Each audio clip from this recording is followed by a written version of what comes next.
All right, we're live, I believe. So welcome to our November 9th virtual work session. We'll call the meeting to order at 6 o'clock, and I would ask everyone if they would to join me in the Pledge of Allegiance. I pledge allegiance to the flag of the United States of America, and to the republic for which it stands, one nation, under God, indivisible, with liberty and justice for all. All right. Thank you. Mr. Dowski, have a roll call, please. Mrs. Filipiak. Here. Mr. Klein. I'm here. Mrs. McDonald. Here. Mr. Miller. Here. Mr. Moynihan. Here. Mr. Shearer. Here. And Dr. Warren. Here. Thank you. Thank you. Okay. Item 5, board work session for the district audit. I'll turn it over to Mr. Darga. Good evening, everybody. Always great to see everybody here. We do have a board work session. I'm excited to introduce for our 2019-2020 the school district audit report. And I'd like to introduce Nathan Balderman, CPA from Riemann. So Mr. Balderman, I'm going to turn it over to you, sir. Pleasure to have you. All right. Thank you for your time. Can you hear me all right? You can. Okay. Just wanted to make sure. I am going to attempt to present at this point. We'll see how this works.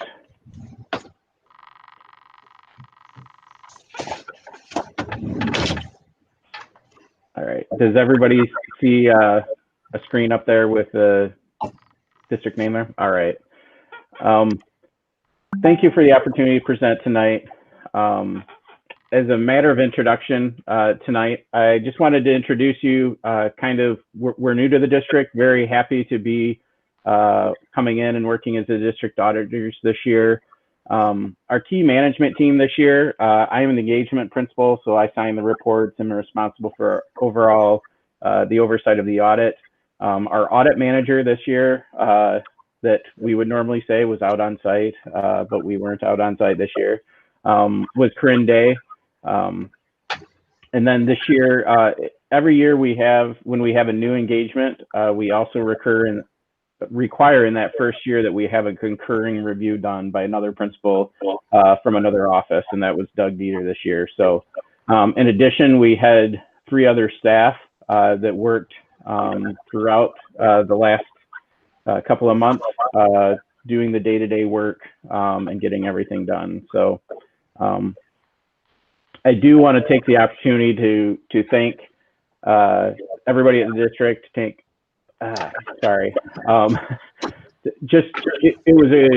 was a unique year to have to go and start an audit new without having really meeting in person. I think going through the whole process that not having that created some unique challenges, but everybody at the district worked very well with us. Tiffany did a great job, and it was one of the smoother first year audits I actually have had in a while. And so definitely want to thank the district for that, despite everything that we went through. So tonight, what I just planned on doing was just kind of going through very high level what's contained within the reports and the results of the audit. Because ultimately, the audit itself is what you pay us for, is to get you those results and what's contained in those audits, and to make sure the information is accurate. So within the reports, the pieces that actually tell you what the results of the audit are contained in some reports that are throughout the file. The first is our independent auditors report. It's at the very front of the audited financial statements. We did included within that, there's lots of actually good information telling you what an audit is, but it does talk about in there what management's responsibility is, which is ultimately to have internal controls in place and to present information that's accurate. the financial statements themselves are the responsibility of management. Our responsibility then is to design our procedures so we can give you an opinion on the financial statements. So we also are contracted to help prepare those financial statements, which the majority of districts out there do. It's out of convenience, so that it's out of efficiency. We do just out of our office.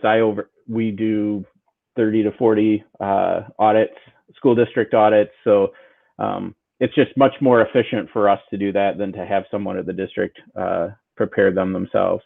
So the opinion that we gave was what's considered to be an unmodified or a clean opinion. That's what you're hoping for and what you're looking for in an audit. Basically means the financial statements are fairly presented in all material respects, which again, it goes towards the fact that we're not testing every transaction. So we're not saying they're perfect, but we're saying that they're fairly stated and you can rely on the information that's contained in there. In addition to that, we also issue a report on internal controls that will be towards the back of it. It's sometimes called the Yellow Book report or the report under governmental auditing standards.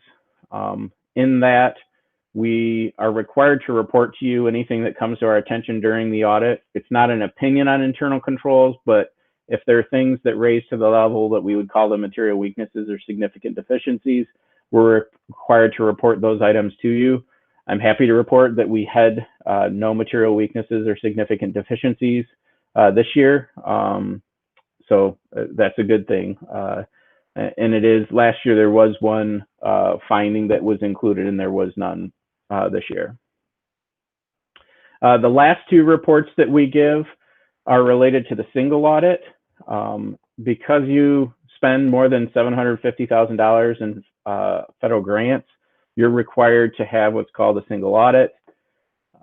We are required under this then to go through another risk assessment process and look at all the different programs that you have and determine what ones we're going to test.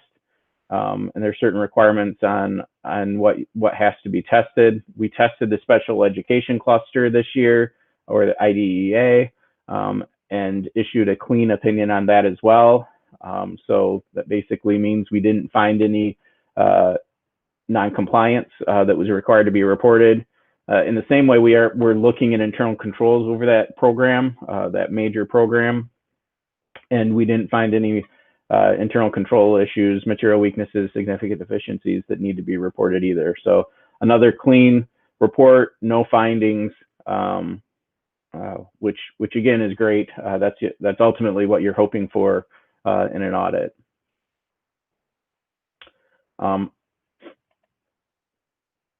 The next piece I just wanted to kind of walk through was what's contained within the financial statements and kind of how we look at that information as a part of our audit. There's really four main sections that are in the financial statements that you have. The first section is management's discussion and analysis. I actually have pointed out more this year than I have in past years because it's one of those things that most everybody hates to prepare. They feel like nobody ever reads it and question sometimes how useful it is and how much people look at it. I have actually found this year especially has been a good place for management to put down information related to what happened in this year's budget. There's a section related to general fund budgetary highlights.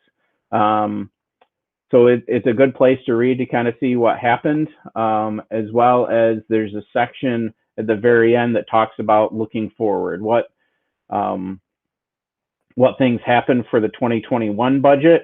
And this year especially, it gave that opportunity to say, we didn't know what was happening.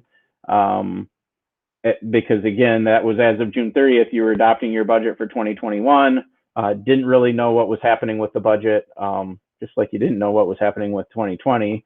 But that's a place where management can put some descriptions in there, and management did, to kind of explain what happened at a high level for that year. Also a place to highlight the fact that there's still a lot of uncertainty out there related to funding and expenditures and how education is delivered, just based on the pandemic that we continue to be in.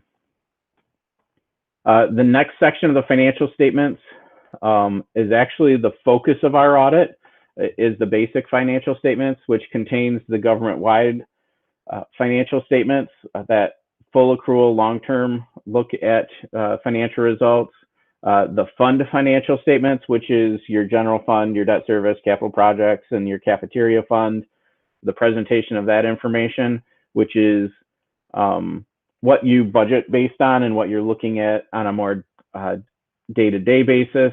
And then the notes, which has all kinds of information that the Governmental Accounting Standards Board has decided is necessary to give you more information about what's contained in those financial statements, so you can have a better understanding of what's there. So that is the level at which we're giving our audit opinion. There's actually the other elements. We either disclaim an opinion, don't give an opinion, the MD&A and the required supplementary information. That's just based on AICPA standards. Auditing standards tell us, based on the nature of the information and what's in there, that is not considered to be audited. We do review it to make sure it's consistent with the rest of the report. And then the last one is there's supplementary information also included, that's in back schedules. That would be, sometimes you would have combining statements if you had more than one non-major fund. You only have one, so there's no combining statements. You most likely will have one next year when GASB 84 gets implemented, when you have that student activity funds that's currently being reflected as an agency fund will be moved over and reported as as a non-major fund, and will be part of that combining statement in the future. So just very high level overview of the results for the year. This is a statement, this is what I point out just because if you're looking at the financial statements, it can catch your eye in terms of, wow, we have a deficit. And so I pointed out to kind of explain, especially if there's anybody new or if you haven't been looking at it, or if there's citizens that haven't been looking at it, the net position is negative. Virtually every school district in the state has a negative net position. I found one that I actually looked at this year that I was surprised, but very, very, very tiny district. But for the most part, these are all deficits, and they're deficits because of the MIPSR's unfunded liability that's out there for pensions and other post-employment benefits or retiree health care. That's contained in that $162 million liability number. That includes 78, almost 79 million of a net pension liability. And then the OPEB liability is about 17 million. So you can see that's basically what causes you to be in a deficit. And again, that's where everybody is at with those numbers. And again, it's not a liability you can pay off. I had a presentation a couple of weeks ago at another district where, a board member asked, can we pay that down? It's like, no, because you're a cost sharing plan. There's no provision for you to be able to pay extra money into the system to pay that liability down. If you were in a municipal government and you were participating in a single employer plan where you weren't sharing the costs with others, there would be that ability to pay it down. But in this type of plan, you can't do that. I mean, technically you could probably send them extra money, but I think they would just say thank you, and it reduced the liability for everybody. So, and you might have a reduction in your cost of about 50 cents next year. So, but again, it's a large liability. It has a huge impact on your operations because that's a huge amount of money that you continue to have to give out because of that unfunded liability each year paying into the system. But that's where that's at. The next slide I have here is just kind of showing the comparison of the total fund balance for the last 2 years in each of your funds. You can see there the general fund balance ended at $4,659,000, which was up from about $4,070,000. The debt service fund was nearly zero for the year. And then your capital projects fund had 1.5 million at the end of the year. Again, that's where you set aside your monies from the enhancement millage. That money has been placed into there. There weren't many projects going this year, I believe. I'm sure it had something to do with COVID. At least that's impacted a lot of districts. And then the cafeteria fund has a fund balance of 18,000. I will point out each of those. The cafeteria fund included the cafeteria fund did have a transfer in from the general fund of $56,000 to keep it in the positive, and the debt service fund also required a transfer in to keep that positive as well.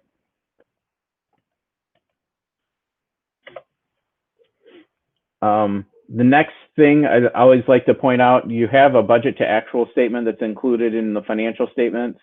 It's a good place to kind of look at, what were we originally thinking back in June of 2019? That's the original column that's included here. The final column includes all the budget amendments up through the end of the fiscal year. And again, as I said before, it was back at that time when you really didn't know what was going to happen.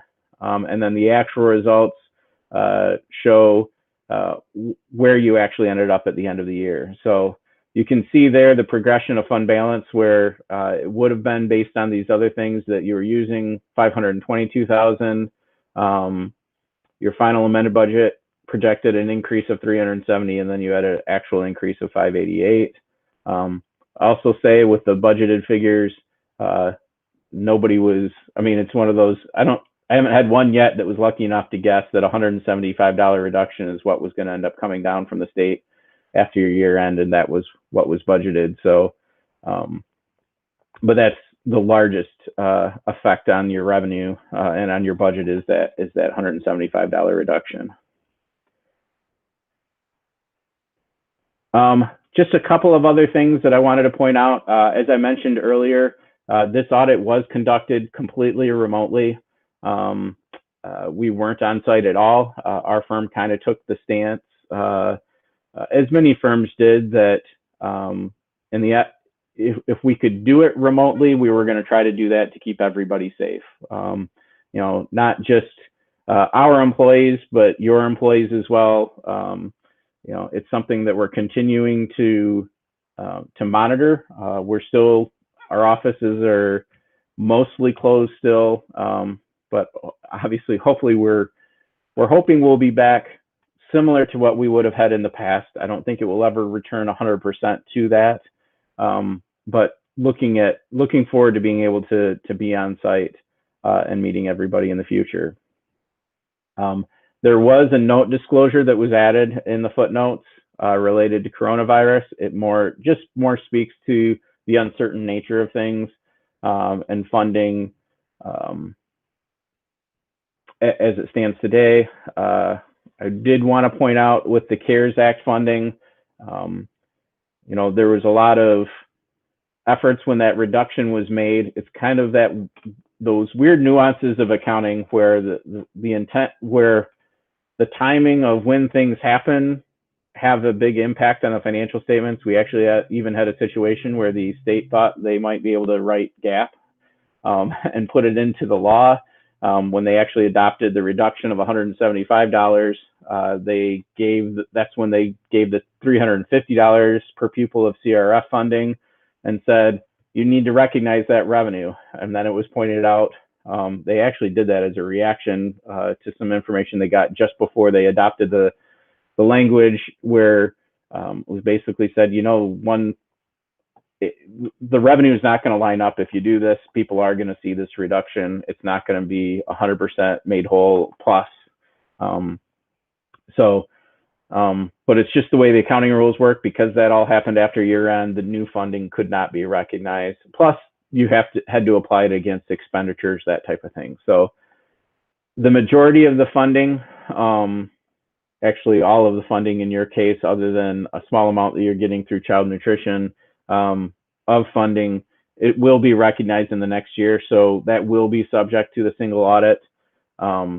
Thankfully, well, not thankful. How should I put this? There was a piece of funding that some districts applied for and received, the ESSER formula grants, that if you had received approval before year end and applied expenditures related to before year end, we wouldn't be here tonight talking about the audit because we're still waiting on federal guidelines on how to audit the information. So there's a lot going on. We're staying up to date on things, trying to keep the district as up to date as we can as new information comes out. But there are a lot of nuances with the funding that are out there. And then I just the last thing kind of goes with that, the funding changes. Right now we're looking at, funding being at the same levels as last year for the foundation allowance. I'm telling my districts, just be cautious. I mean, it's one of those things where those are based on budget estimates, on the estimates made on the revenue estimating conference in August and what they expected. Just like this year, I mean, we don't know what next year is going to bring and where the economy is going to be. There could be an impact there. And even that revenue estimating conference showed that this year, 2021 fiscal year, even if things hold true, they're still predicting in future years, 2022, 2023, for there to be some level of reduction in what they bring in, which would potentially impact what they can give to schools. So it's one of those, accountants are blamed a lot of times for being cautious and conservative, that kind of stuff. And it's definitely something to watch because it is something that's still very uncertain at this point in time. So with that, I would open it up to any questions you might have.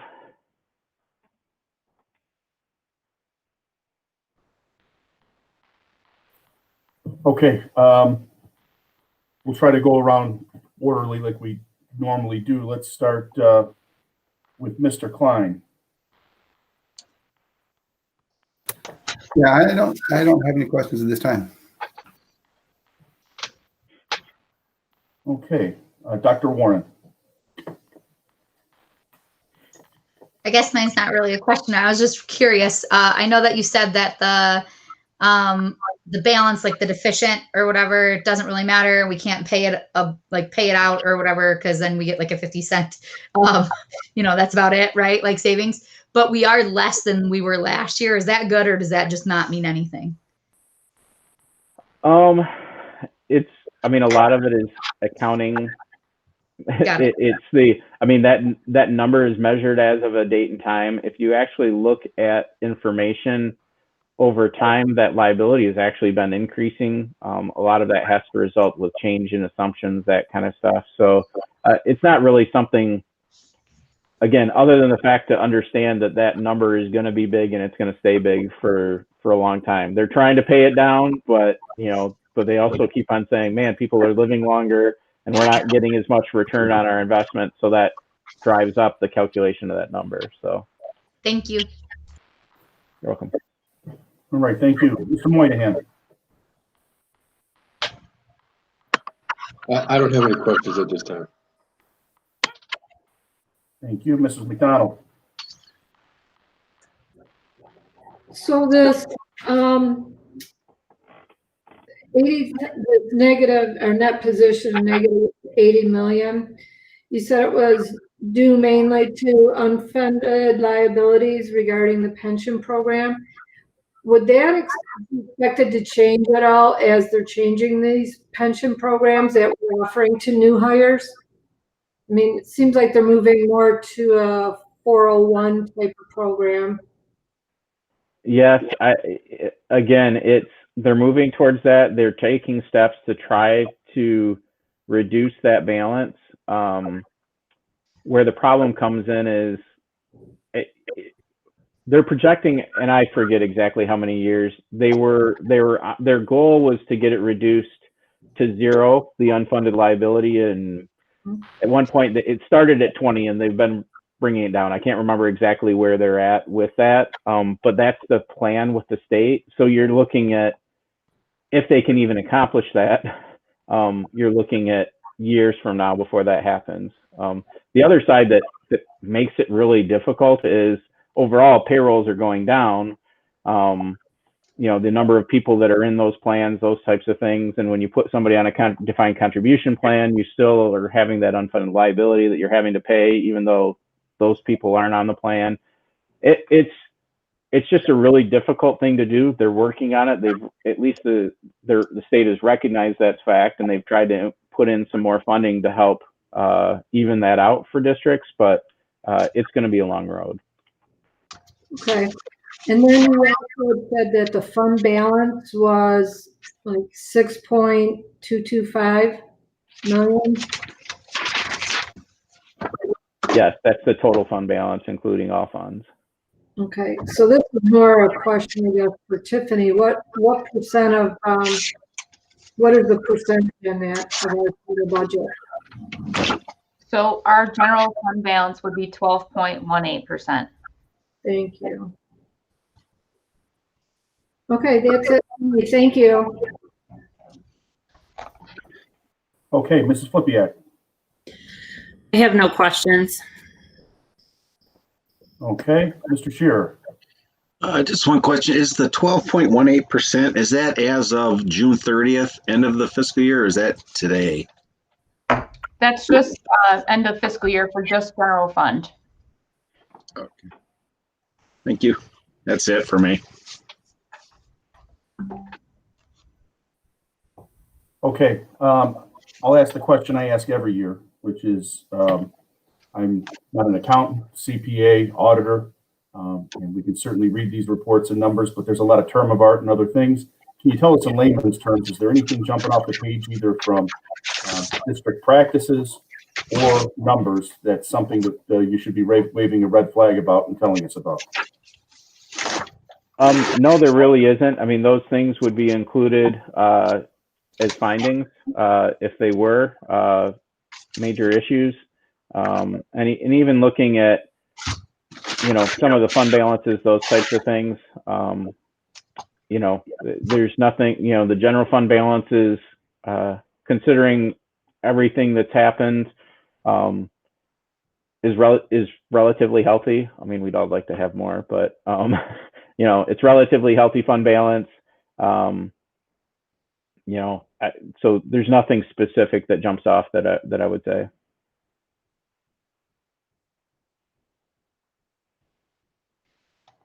You're still muted, Gordon. Without naming other districts that you do audits for, what would you consider our fund balance to be? Are we on the lower end, middle end, or upper end of what you see? I'd say you're probably in the middle to upper. So I have districts that, and some of it is completely dependent on the philosophy of the district. I have some different districts that are like, if we've got it, we're going to spend it. Some that, they think they need to have 20% fund balance. And the other thing to consider for you guys is that enhancement millage. You wouldn't have to put it aside for capital projects and set that aside, but you've chosen to do so, which, again, I have some districts that have that enhancement millage where they're using it for operations. So, that's another thing to look at when you're looking at those fund balances is where is that type of thing, where is that setting, especially in Wayne County. And then the other question I would have is when you look at our page, what page is this? Page 26, which is really the original budget, final budget, actual with an over-under. When you see the types of over and unders that we're having in relation to our original budget, does it look like our budget practices are pretty tight, not quite tight enough? What's your thoughts in that regard? This year, it looks pretty typical for what I see in districts. I'll admit, I never like to see overages. So there's some of that where you want to make sure that, you're budgeted for those things, but sometimes it's just unavoidable. There's some things that come in that, if the business office isn't aware of it, that type of thing that can come in after year end, or other small changes. But, overall, you're going to see some overages, some level of overages, because it's not only is it a plan, but it's there's legal control there, and it's the legal authorization to spend money. So, especially considering, you have those revenue items, but, this year nobody was right. So, so overall, I would say that it's pretty similar in what I would expect out of a district. Okay. That's all the questions I had. Anyone else have any follow-up questions?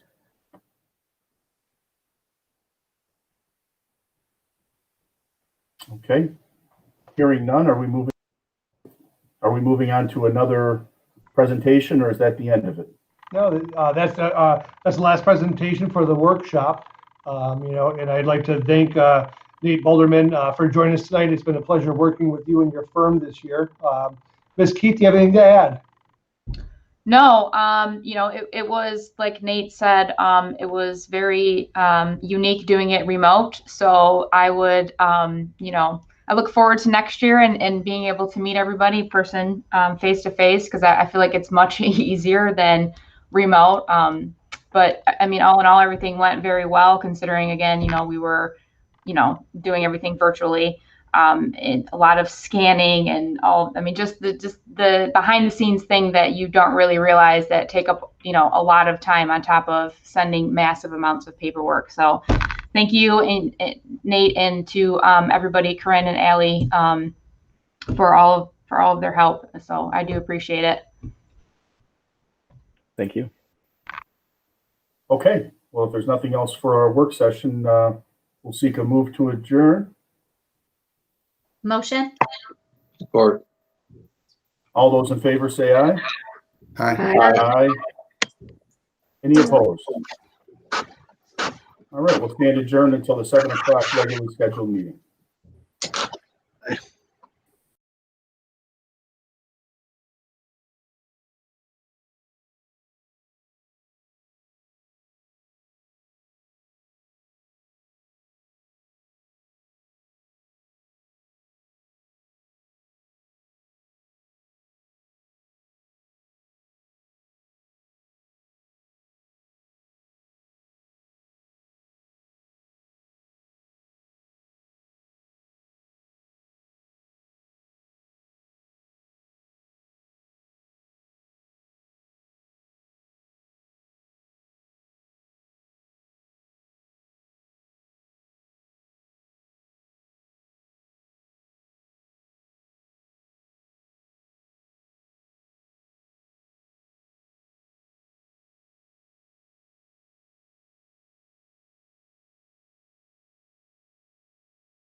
Welcome to a virtual meeting of the Allen Park Board of Education.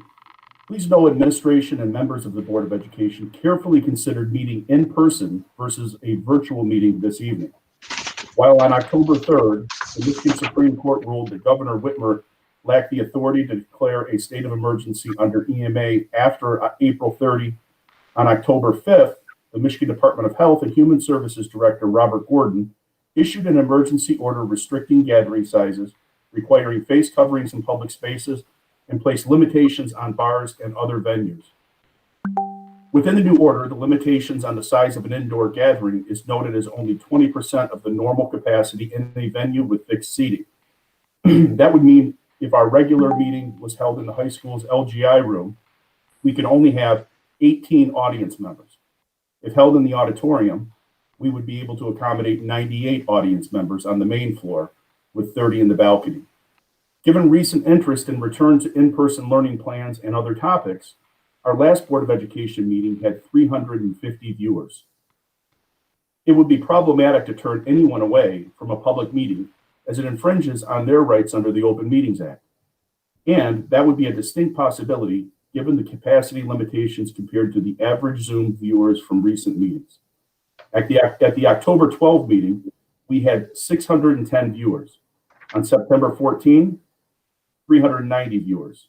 On September 17, 625 viewers. And on August 10, 800 viewers. The board appreciates the interest and participation of the community. For these reasons, the board opted for a virtual meeting again this evening. During these challenging times, our school community continues to stay strong. On behalf of my colleagues, we appreciate and value your interest, passion, and input. Please continue to keep your focus on taking care of yourselves, your families, and each other. This evening, citizens who wish to express public comments may do so by accessing the online citizens comment form located on the district website. The homepage has a link that will lead you to the form as well as to this evening's agenda. Your comments or questions pertaining to an agenda-related item will be read during item number 8 by Dr. Tefelsky. Comments or questions pertaining to non-agenda items will be read during item number 13. Comment forms will be accepted up until each of those points during the meeting. Prior to this board meeting, board members and presenters ran a test of the system. Please note that no business took place. It was merely a technology test. On behalf of Mrs. Flipiak, Dr. Warren, and myself, I do want to thank the citizens of Allen Park for your support and trust in our re-election. And congratulations to our newly elected members, Mrs. Laura Lukey and Mr. Stephen Martin. We are looking forward to working with you and will wish our fellow board members, Mr. Moynihan and Mr. Shearer, the very best at our December meeting. In the spirit of 2020, we have had some additional things that are not regular.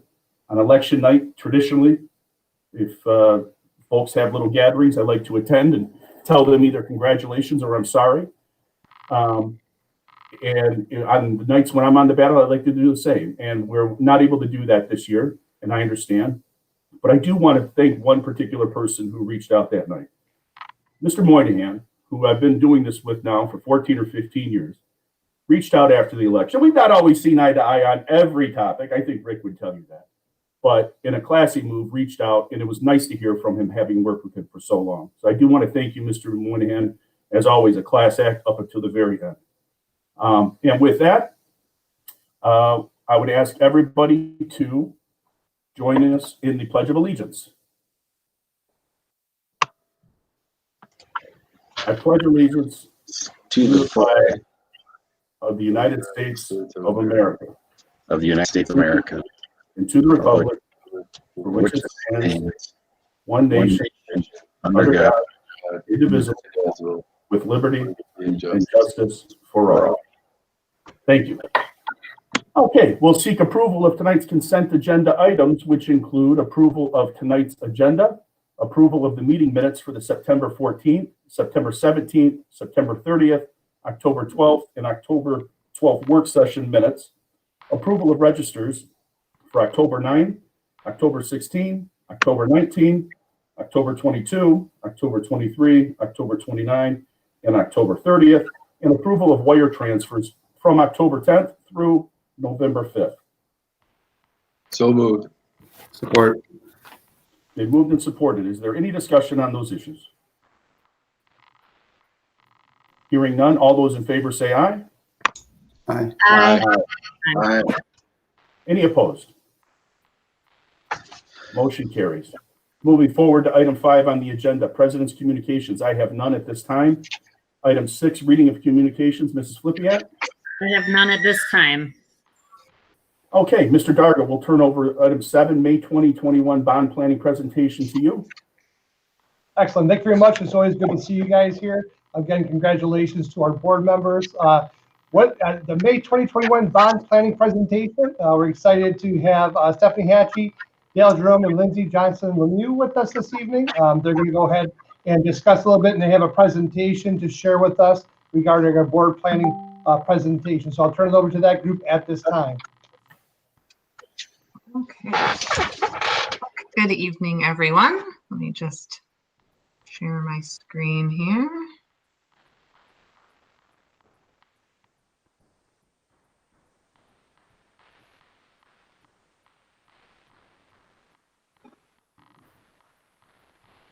All right.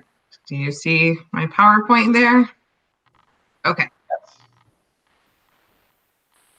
So we're going to go through. First of all, I'm Stephanie Hatchie with Barton Malow. I'm a senior project manager who will be working on your project, and we're really excited to work in the district. I also have Dale Jerome with French Associates here, and Lindsay Johnson Lemieux, who handles the technology side for Barton Malow. So just to go through the agenda for tonight, we'll do a quick overview of the process we've gone through so far. I'll talk about the facility findings. Then Dale will go into some of the program improvements that we've talked about. Lindsay will talk about technology. I'll go over some furniture and equipment and the cost summary, and then we'll talk about the next steps and what we have to do before the election in May. So the bond planning, usually it takes about a year. We can do it quicker, but it's typically about a year process. So if you go out to bid in May, we usually start the May before. So which we were pretty much on track for this one.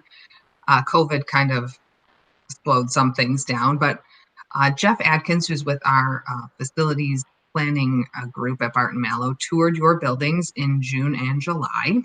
And then we met with the district administration at the end of July.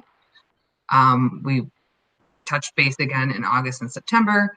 Jeff, as he was looking at the buildings, he just, checked out the state of them, what needed to be, repaired. I will say your buildings really do look really nice. Your maintenance staff does a really good job. They're well maintained. So that's something to be proud of. As he was, things kind of wear out and reach their life cycle end. So he looked at that. He compiled some work lists for every building with input cost to those items. So the costs that are on the number that you'll see, and they're kind of general costs with a range, but they're all in. So they include not just the construction part, but also the indirect costs. So things like the architect fees to design it, RCM fees. There's some contingency built in, some escalation, knowing that, we won't do all of this work next summer. It'll stretch over a few years. So Jeff walked through, put together the numbers and for the work at all of the buildings. And then last month, on October 12th, we presented at a board work session. So the facility findings, like I said, Jeff walked through your buildings. Like I said, everything was well maintained, but there are just some things that, reached their end of life. And that's mainly what he found as he looked at the buildings here in Allen Park. The first thing we looked at was site work. So this is the, things outside the building. So kind of the main thing here is replacing aging parking lots. Parking lots typically have about a 20-year lifespan, and most of them were done in your last bond, which was in 2003. So you're kind of nearing the end of the life of those parking lots. And with parking lots, you don't want to wait too long to replace them because if you wait too long, then there could be damage to the sub base, and that costs more to replace. We're hoping if you catch them in time, then you just have to replace kind of the top layer and not go, deep down into the sub base of the parking lots. So looking at the parking lots, the cost range for those, and all of these slides, you'll see a cost range, it's around $5 million to replace the parking lots that Jeff identified. And there you can just see some pictures of kind of typical wear and tear on a parking lot. Next up is the exterior. So this would include the roofs, kind of similar to a parking lot. Roofs have about a 20-year life expectancy. They were done during the last bond, or a lot of them were done during the last bond. And like parking lots, you don't want to wait too long. You kind of want to get them in that window, because if you wait too long and the roofs have deteriorated, then you might start having leaks, and then you get insulation that's wet. And then instead of just replacing the roof, now you're replacing all the insulation as well. That would increase the cost. So you can see the cost range down there, about $6 million-ish in roofs. Building interior, I won't go into too much because Dale's going to give you a little bit more information about the interiors, but this is just like updating, like the high school media center. There's some science rooms at the high schools that could use some renovations. Flooring throughout the district, carpet reaches its end of life. So that's again in the $5.5-ish million range. Mechanical systems. So all of the equipment that we've identified is nearing, 20-ish years old as well. So stuff that was replaced in the last bond is coming due. The plan is to replace, boilers, classroom unit vent. And when those are replaced, the plan would be to add air conditioning to your classrooms that don't currently have it, and also replace plumbing fixtures. So, if there's, toilets or sinks that are in bad repair. Looking at $12.5 million in mechanical work. Next up is electrical systems. This is kind of a bigger range than you'll see the other ones were, and it's mainly just replacing lighting. So upgrading your lighting to be energy efficient LEDs, and that can go, depending on how much money you have to work with, depends on how far you go with lighting replacement. So, you can decide to just do the classrooms, or just do the corridors, or just do, gym and cafeteria spaces. So there's some wiggle room with how much you include with the light, and you can scale that to meet the budget. Last up is athletics. So this is a project I know that been talked about before, the athletics fields at the high school. So by putting it in the bond, we can, include all of the stuff that's been talked about in the past. So synthetic turf at the stadium, an upgrade to the bleachers and the press box, upgrading the track, and then also doing work at the middle school fields and track as well. So that is in the $6.5 to $7 million range. So now we'll talk about some program improvements, and I will turn it over to Dale. Great, thanks, Stephanie. And I'll just pause here to make sure everyone can hear me okay. Okay, good. As Stephanie just covered, they looked at the facility from a infrastructure standpoint primarily, but we also wanted to look at the buildings from the curriculum or programming side to see what enhancements could be made to provide additional offerings to your students at the various grade levels.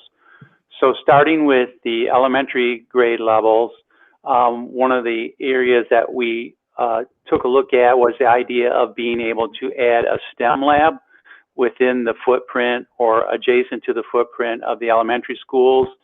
And since existing classroom space is pretty much maxed out at all the elementary school buildings, we did look at the idea of adding a small addition for a STEM lab at each elementary school. So this is the site aerial image of Arno Elementary.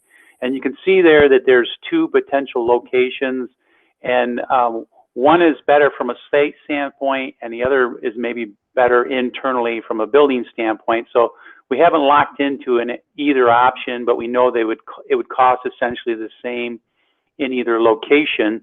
So on the site, we're showing either along the side where Marquese Avenue, which disrupts a few parking spaces, or along Thomas, adjacent to the media center that was put on in the last bond issue, are two potential site locations. And then Stephanie, if you could just flip to the next slide. This shows the footprint or the floor plan of the building.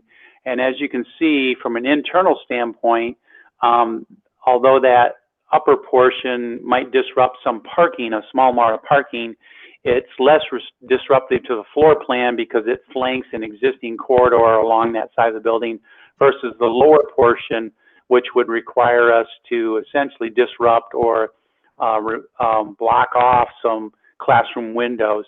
So I think either location would work fine. It's just a question of which you want to choose to sacrifice, if you will, either a small amount of parking spaces or the window spaces along that one row of classrooms. Really, it just affects two rooms potentially along that south side. So if we jump to the next school, Stephanie, thank you. Benny, again, has a couple of options. The dashed red line there just indicates a setback from the railway property line. And so potentially that B location is an option, and or the A footprint, which is more in the heart of the school. But again, depending on utilities and other variables, we may want to consider either or location at this footprint. So if we jump again to the floor plan, Stephanie, as you can see from the notes, if we put it in the center next to the cafeteria and media center, which might be a good location in terms of kind of in the central hub of the school, we do know that, for instance, it would require us to relocate an existing outdoor structure that was just put in fairly recently, but that doesn't seem insurmountable or a reason not to put the STEM lab in that location if it makes sense from a building and operations standpoint. So either of those locations would work well at Benny. And then if we jump finally to Lindeman, Lindeman has an existing playground area there on the right-hand side in one of the courtyard areas. So really the A labeled position seems to make the most sense. So again, if we jump to the floor plan, Stephanie, please. You see that it's near the gym and cafeteria, and really the only thing that would probably be required at Lindeman to achieve that STEM lab location would be some tree removal, which may actually be in the long run a positive thing because those trees in that courtyard are getting quite large and probably having a negative effect on the life of the roof system in that area. So I wouldn't view that, while I'm not, necessarily cavalier about just chopping down trees, there is some benefit to maybe removing trees of that size that close to a building. So that would be the three locations that we would recommend the STEM lab additions at the elementary schools. So if we continue to the middle school, and the site plan is really here just as a reference point for the middle school, because one of the options that we discussed, if you flip to the floor plan again, Stephanie, please, potentially the idea of repurposing the pool area. And at the middle school, we're kind of ramping up from just a STEM lab to providing STEM areas, collaborative learning center, robotics, those types of curriculum offerings. And you could very easily convert the footprint of the pool area if you decided to do that for those purposes. And then I just kind of highlighted a couple of ellipses graphically just to indicate that at the middle school, if we are going to do something unique from a curriculum standpoint on the inside of the building, it might be nice to do something externally that just expresses that function and or communicates to the community and passersby that something unique and different is going on in that part of the building. So that's the reason for the blue ellipses in the footprint. And then finally, if we jump to the high school, again, I just kind of put the site plan in here for primarily for reference. I think if we jump to the floor plan first, Stephanie, one of the areas specifically that was talked about trying to find space for in the high school was a robotics lab. And one of the initial thoughts was potentially to use the current choir room, but it's probably a little bit too small for a robotics lab and maybe not in the best position within the footprint of the high school. So what we started to look at was at the back of the building where the current weight room is located, possibly locating that, using that location for the robotics lab, and then sort of creating a domino effect, if you will.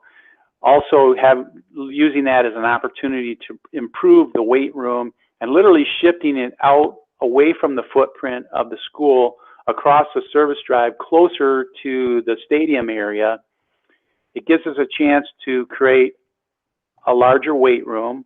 It also would open up the opportunity to make enhancements to the restrooms and the concessions area for the stadium area.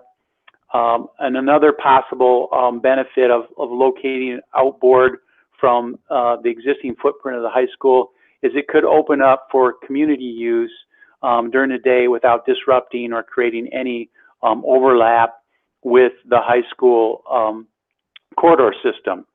So I think because of the site limitations of the choir room, that idea of converting the weight room to the robotics lab and looking at placing the new weight room next to the concessions and restroom area of the stadium has some merits to it.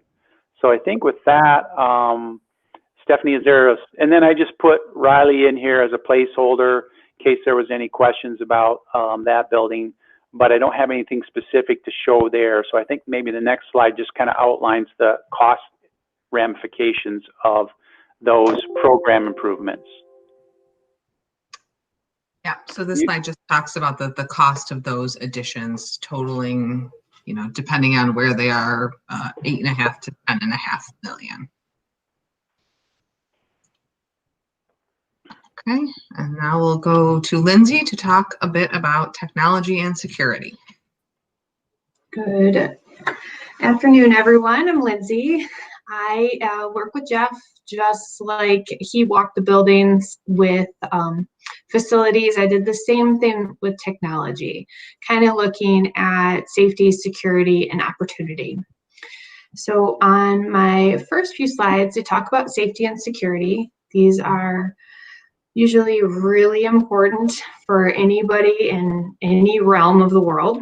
And there are some opportunities with the bond program where we can kind of update some things that you may not have had the opportunity to put inside the school district. So right now you do have enhancements with, you know, secure vestibules and intercoms, but there are a few other things that if we felt the need that to enhance the security, we could pull down stations to call police, lockdown displays. There's a whole range of things that we could actually implement. And I just wanted to put in a slide saying that this is something that we would definitely be looking to enhance in some way. Security. So your current district technology team is fantastic, and they have done all sorts of wonderful work already. So what we would be doing is basically taking the current system that you have and just expanding it based on what other improvements we're going to be doing with this bond project. So any of the STEM labs, any of the stadium work, we can expand the video surveillance. We may be able to expand some access control to doors that perhaps didn't have it on before. We can replace the PA systems so that it's clear into every classroom that there are speakers where they should be, especially where we're building additions. And then back to that emergency notification from that first slide. And then the cost range for all those is about $1 million. The thing that goes hand in hand with technology is the infrastructure. These are the items that are kind of behind the scenes that are very important for technology to work well, and they don't necessarily get seen and they're not necessarily out in the open. But definitely needed to grow the network. We will be putting in a new phone system. The infrastructure itself is really sound right now, so we're kind of building into these work lists sustainability. So in Series 2, we'll replace that network infrastructure, the wireless infrastructure for all the Wi-Fi to all the computers, and then the power supplies in the classes. So this range is about $5 million. And then, of course, opportunity. So we move into classroom equipment. Many of the classrooms are projectors and whiteboards, which is fantastic. But this technology, the projectors use bulbs. They are hard to replace. They're expensive and require maintenance. So there was a pilot program this year to put interactive displays in the classrooms, and we are proposing to expand that and put interactive displays on height adjustable mounts in all the classrooms. And that will allow for some great instruction in class. You also, at the beginning of the school year, went to a one-to-one Chromebook program. So we would build in the sustainability for the Chromebooks as well, since that has a shelf life as well. In about 5 years, you're probably going to want to revamp all those computers. So the work list items for this technology equipment includes replacing the projectors with the interactive displays, getting some more teacher equipment with the document cameras, replacing the sound systems. Those are the lanyard microphones that hang around teachers' necks to amplify their voices. Adding some technology lockers for charging, especially with all of these one-to-one devices, and then the new mobile devices in a few years. So with the refresh, this is costly because there's so many computers that will be generated, but at a $7 million price point, there will be technology in everyone's hands. And then this kind of goes hand in hand with what we were talking about before with the media centers. This program will allow for a little bit of a rejuvenation of these spaces with some simple technologies, some furniture. We can really use the media centers as collaboration spaces. So these are some other pictures just to give ideas. Some of these are in media centers, some of them are in cafeterias. There's all sorts of spaces around the school that can be reused in a different way. And then I have some other pictures just to show you what a makerspace or STEM area could look like. Just quickly go through that. And then the last part, this is a very fantastic way to utilize a gym space for a collaboration / presentation area. There are these devices called Loo, and they basically turn your gym wall into a giant interactive projector. And in some of these spaces, there's one on each wall. They are interactive where you throw a ball to the wall and the wall is going to have a game on there where you have to actually choose the correct answer. And so you're in teams, you're running around, you're doing math, you're solving problems. You can also utilize these devices for school dances. There's lights and there's music, and it's just a very fun way to utilize a gym space, and then even with after school programming. And then the cost range for all of the collaboration presentation spaces, these are, all the gym AVs, the gym cafeteria, the sound systems, any of the conference rooms. We have digital signage, and then that fantastic interactive projector in the gym. And that, depending on what we do, it can cost up to $1 million. Okay. So now we'll talk a little bit about furniture and equipment. And just one distinction to make, when you get a school bond in lieu of a sinking fund, you're allowed to purchase furniture with bond. Where with a sinking fund, you are not legally allowed to purchase furniture. So just wanted to make that distinction. And just, we're going to talk a little bit about some of the changes we've seen. You know, classrooms look a lot different now than they did when I was in school. You know, it's not typical like desks in rows. There's more collaboration, kind of flexible seating. So looking at your district, the cost to, you know, refresh your classrooms, provide furniture for the STEM additions, media center furniture, some science equipment, band instruments, athletic equipment, that's in the $3.5 to $6 million range.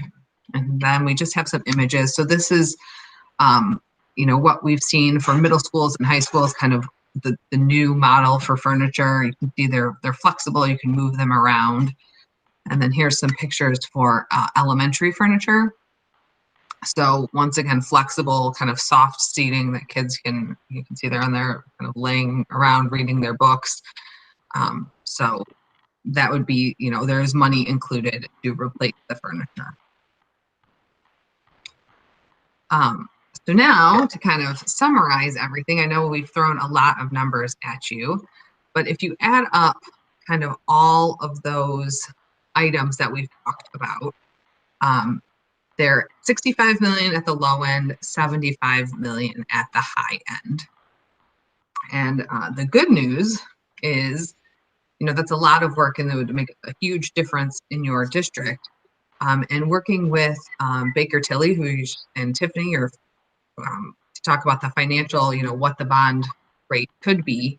At a no tax rate increase, it looks like you're able to go out for just over $74 million, 23.8 million in projects. Some of that includes the issuance costs and election costs. That would be done in 3 series. That would be 2 years apart. So really, you know, at no tax increase, we would, you know, that $65 to $75 million in project, we could very easily get it to that $74 million number, which is great news.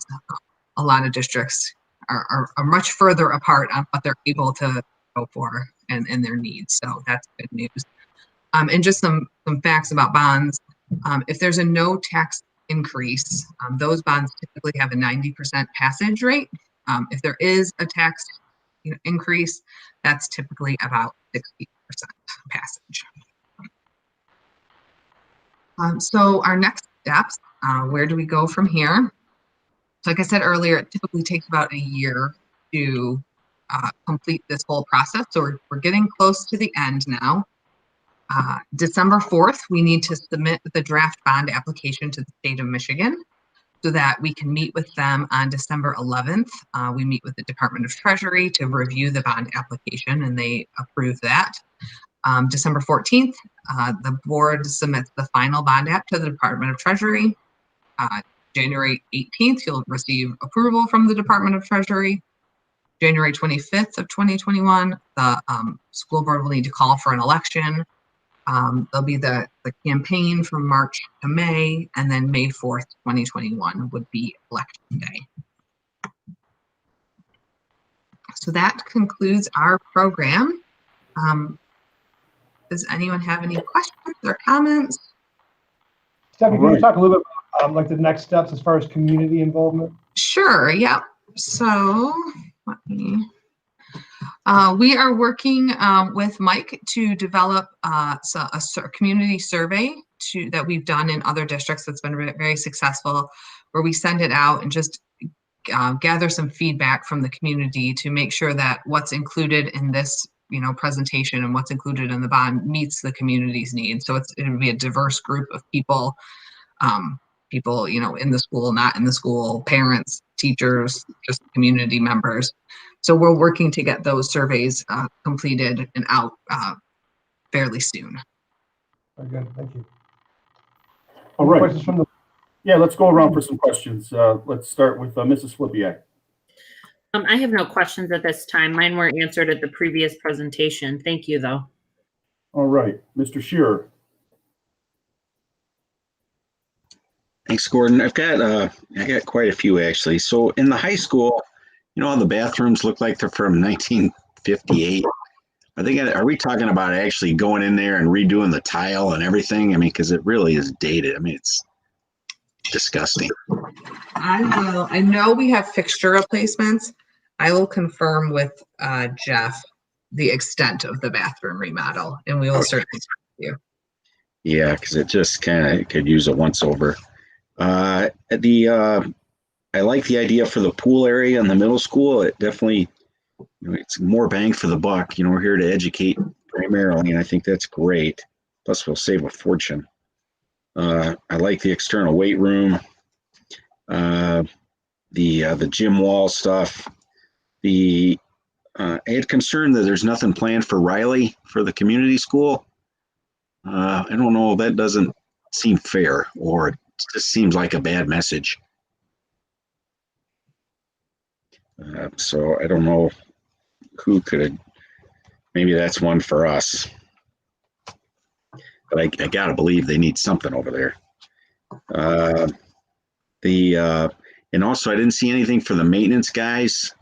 The facilities buildings in the Allen Park High School parking lot. I'm sure they could use some stuff. So I'm just throwing that out there.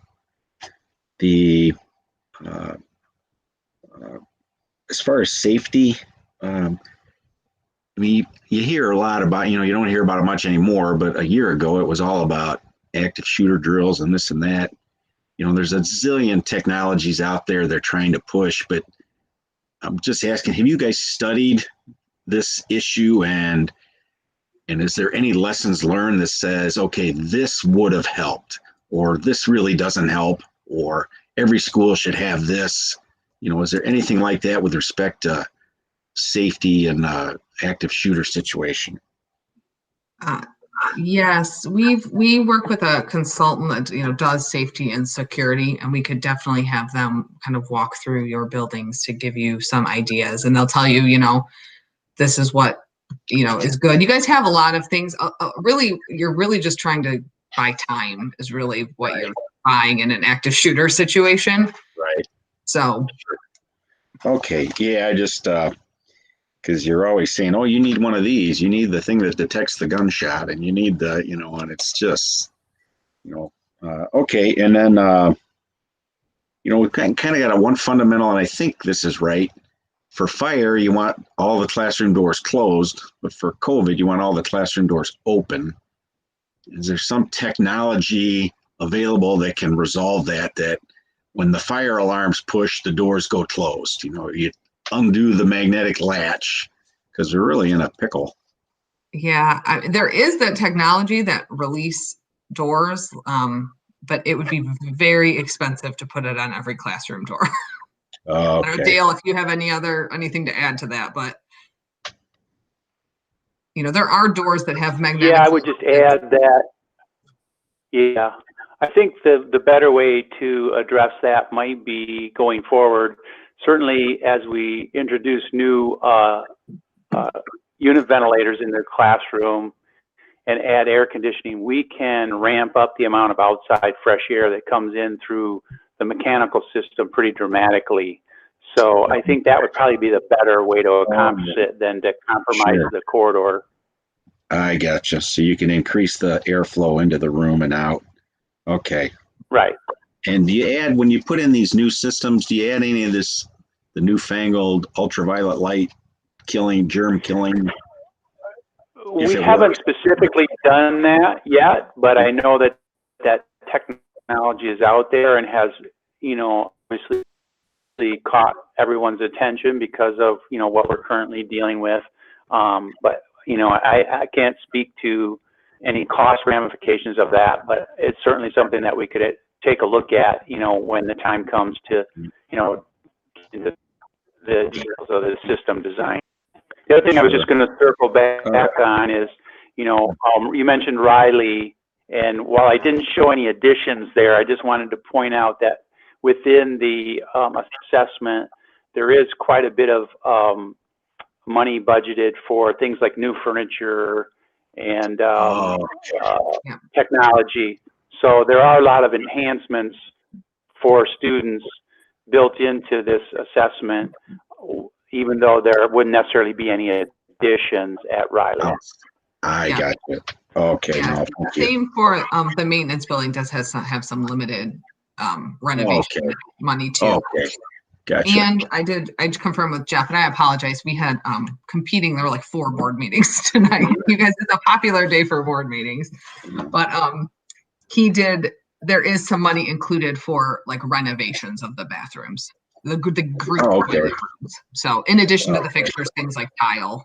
So Good. Thank you. Then on 12.4, this bond draft, what kind of detail is in it? Like, is this presentation enough detail to do the bond draft, or you need to start getting into the tile's going to be green and the?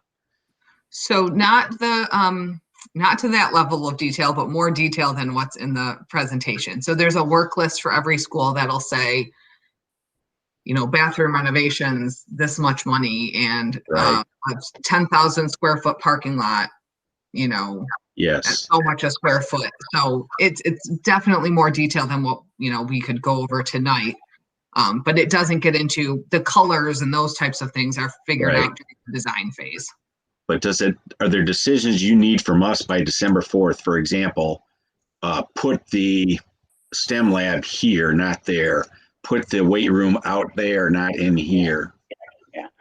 No, as long as we have budgetary allocations and the proper amount of square footage anticipated for those additions within the work list of the bond application, we would be fine with that amount of information. It doesn't, dramatically affect, the cost, as to the Sure. specific location. So we would be fine just knowing the square footage and the cost parameters. Yeah, and as long as the bond application says you're doing an addition at the Gotcha. building, that Okay. works. I'm with you. You couldn't build an addition if you didn't have it on the application. Right. Right. Yes. So when you submit this app, you couldn't add a major item later because the bond draft doesn't have it. Correct? Not something as major as like an addition at a building that didn't have an addition in the Right. application. Correct. Gotcha. Yeah. Okay. And my last question is, the green energy is the future, alternative energy. I mean, I don't know, maybe I'm on the moon, but, it seems like it sounds silly, but shouldn't we be installing some solar power somewhere and a windmill? And then we can also use those devices to train kids on alternative energy. Cause those guys working on those windmills, that's $100,000 a year job out of high school. Mm-hmm. So I think we're completely missing the boat on an opportunity here to develop an alternative green energy curriculum for the CTE kids. So I don't know if you've ever done anything like that. Well, we certainly have, as part of STEM lab or STEM curriculum, added elements such as a small solar array on the roof of an addition, or a windmill that's on the site, and then certainly they can be used educationally. The payback period for a large solar array still is pretty cost prohibitive on a school, but a small array that was part of an addition or a windmill that was adjacent to an addition, what I would describe as primarily for educational purposes, Right. with some benefit, in Right. terms of, what they would put back into the building can make sense. And we have done that on these types of spaces. So that to do something like that, you could just do it as you got a STEM lab approved. Okay, let's add a windmill and a solar array. That's not like we have to include it in the. Got it. Correct. That could just be added during design. I don't know. We just finished a big election, and everybody I hear says solar power pays off and it's cheaper and it's competitive with regular now. You're telling me that's not true? No, it's. I think we're still in that stage where the investment versus the payback, I'm not saying it doesn't make sense. I'm just saying that it does cost more in Sure. the first cost than it does. And one of the challenges, because this is being done with bond funds, is, you know, it's not like a developer or a homeowner who is, you know, recouping those costs as you know, part of their normal budget. This is a separate fund. Oh, I see what you're. So it's like removing the pool.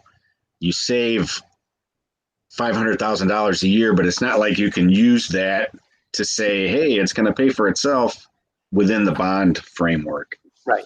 Right. I understand. Okay. All right. I'm really interesting. Great job. Okay, thanks, Mr. Shearer. Mr. Klein. Yeah, just a couple things. I do want to, I heard Pat talk about equity at Riley. I think that has some real important value. I wonder if maybe we want to look at, if it's worth looking at what those kids do after high school and see if there's a way to support a program there that might give them, you know, something that when they leave high school that puts them into a career. So I don't know if that's a trade, if that's some kind of a trade program, or if there's some way to build a piece in there that allows us to think about where they go after high school.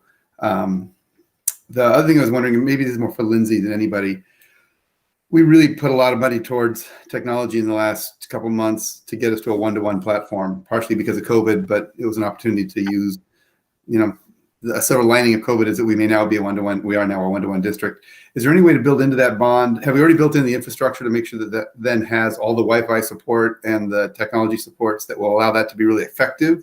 And then is there any way to help, is there any way to use the bond to help us continue to upgrade laptops or Chromebooks as they, can we like hold money for years out so that we can, okay, and is that already kind of built in there? Is that already planned? Okay.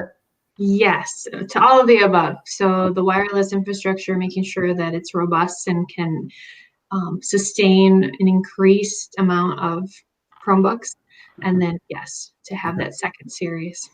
Okay, yeah, because we know every 4 or 5 years, you know, we know there's going to be a regular upgrade cycle that we need to work through. Cool, thanks. Two other small things. Oh, just a dumb question. It's not going to happen. We're going to pass this thing, right? It's going to be awesome. But if it doesn't, how do you guys get paid? Or are you guys are you taking a leap of faith with us and hoping that we get passed?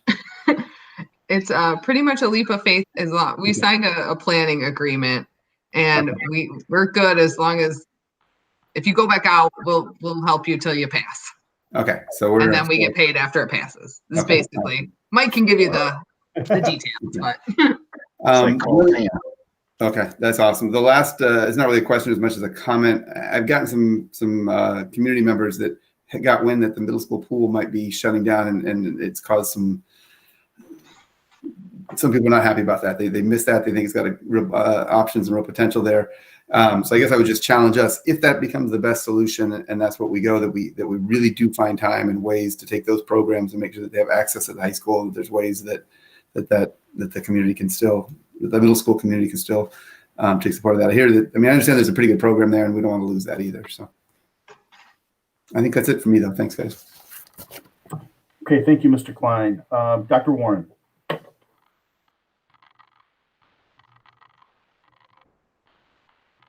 Okay, sorry. You never know when it's going to be your time, so you got to get ready. I agree. My one thing too with Mr. Klein was, you know, I've gotten a lot of talk from people at the middle school with that pool. You know, I know you just said that it has to be in the plan in order to make it. Can we put a option B just in case we decide not to do it in the pool too? You know what I mean? So that way it's in the plan that we want to build out just in case we decide not to go that route. But like he said, like making sure if we do go that route that I had so many little buddies that I have just tell me that they made the swim team for the middle school and they were so excited and their eyes were full of life. And, you know, I just want to make sure that, you know, these little boys and girls are still being looked after and making sure that we have place for them. So I'd like to see a option B like we did at all the elementary schools too, just in case we go that route, right? Because you said that it had to be on the bond. So, you know, just kind of going that way. It's such a bummer, like being a homeowner and a business owner, you know, all this money has to go on things we can't see, right? You know, like cement and roofing and boilers. And so yay to that. I'm super pumped about the bathrooms because they are awful. But I know we discussed the football field. Have we gone in there? Like, I know we have to do the retaining system, right? Because Wayne County, that's that budget, correct? Correct. Okay. Yep. I really like the idea of moving the weight room out, and maybe I volunteered so many times in that shack, right? That's what I call it, the shack. Where we sell goods and hopefully make our team some more money. So I volunteered there so many times over the years, and I'm sure I'll keep going since my kids are little, but it is awful. It's time to get that renewed. But I think that'd be really cool to kind of have a weight room there and maybe like a home and a visitor like locker room. Right now because of COVID, we're out on the football field sitting there, right? 'Cause you can't go inside somebody else's room. So it's definitely, I'm excited to see the things that we can see and we can touch and we can feel, right? STEM lab, that's right up my alley. My oldest is not an athlete. He is a STEM kid, and I cannot wait to watch him grow with our enhancements that we're going to put in there, which I know is a huge thing with not just my kids, but so many others. So I love the ideas that you're having. So thank you. I'm excited. I'm excited to see it hopefully come to fruition, yay, concrete. All right. Thank you. Okay, thank you, Dr. Warren. Mrs. McDonald. Okay, given our current reality with this pandemic, couple of things are concerning to me, such as like the carpeting, the furniture, all things that we know spread disease or help to spread disease. So are you going to be taking another look at those kinds of things, looking at them more carefully? I know that, there's a vaccine on the horizon, but reality tells us that, if this happened once, it could happen again. And I think we need to be prepared for that. So I guess I'd like to hear your thoughts on that. Well, Stephanie, I could maybe just make a quick comment. The furniture, the ability to do a refresh on the furniture, while we show a lot of images of collaborative, call it close proximity arrangements of furniture, what we found in the schools where we had already put those types of furnishings in place is they actually have helped districts, adapt their footprints to a social distanced arrangement more readily. So while they can provide that collaboration, they can also be adaptable to a more spread out arrangement, if you will, when and if you need to do that. And just a quick comment, I would definitely agree that we're seeing less and less carpet in places like classrooms and certainly hallways. From a maintenance standpoint, the newer vinyl products that are available have a much more aesthetic appeal to them. They don't require waxing. So there's a lot of advantages to those newer materials from a maintenance standpoint, but also from a health standpoint. So I would say that definitely we have seen a transition away from carpet in more and more locations. Now, there's still a desire to have it in some places, but certainly from a cost standpoint, it's pretty much a one-for-one option, and we can make that choice at the time of design, of each facility and of each part of the facility to decide what's the best finish to put in the particular location at the time of design. So as long as if we know we're replacing flooring material in the bond, as long as we have a budget for flooring, the Department of Treasury doesn't care whether it's carpet or vinyl. They just want to know whether you're replacing floors. Okay, as long as they can be sanitized. To the safety issues, you've viewed our buildings, you've been in there, and you see that many of them are kind of like fish bowls in the office areas. There's a lot of glass. Any thoughts on perhaps making that safer? There is impact resistant film that can be put on glass. We've done that in several offices. I don't know, Dale, I'm sure you've done that places. Mm-hmm. So we can look at that if that's something you would be interested in and kind of adding in. It's just, it goes over the existing glass. It's a film that makes it harder to get through. Right. Yes, I read about that. I mean, all of our attention is on this pandemic right now, but the reality is, you know, there are some concerns with safety. Concession fully. And, you know, I just want to make sure we're considering that and addressing that. So thank you. And do I remember correctly that your firm is going to help us get this passed? Yeah, that's what we do. So we have, we work with a company called Bonnick and Cassidy, who helps with, they're just experts on elections and making sure, you know, working with districts, and we'll work with you on, you know, mailings to send out and social media and how you get the information out to the voters. So yes, we are prepared to do that and we're pretty successful doing it too, so. Well, I really like the idea of it being a no-cost bond. I think that really helped their situation tremendously. So, Yep. But I know we'll need some additional help. Yeah, we are here to help. So Okay. reach out anytime. Thank you. That's it for now. Thanks. Okay, thank you. Mr. Moynihan. Hi, thanks, Gordon. I guess my main question is, when we started this entire bond procedure, it was mainly directed towards an athletic field, which I see is still in there, and it's great, but it seems like the emphasis now is put on the buildings. And again, I'm not knocking that aspect, but even when we had our 5-year plan, the main stakeholder wish was to upgrade our athletic facilities, because we've never done that.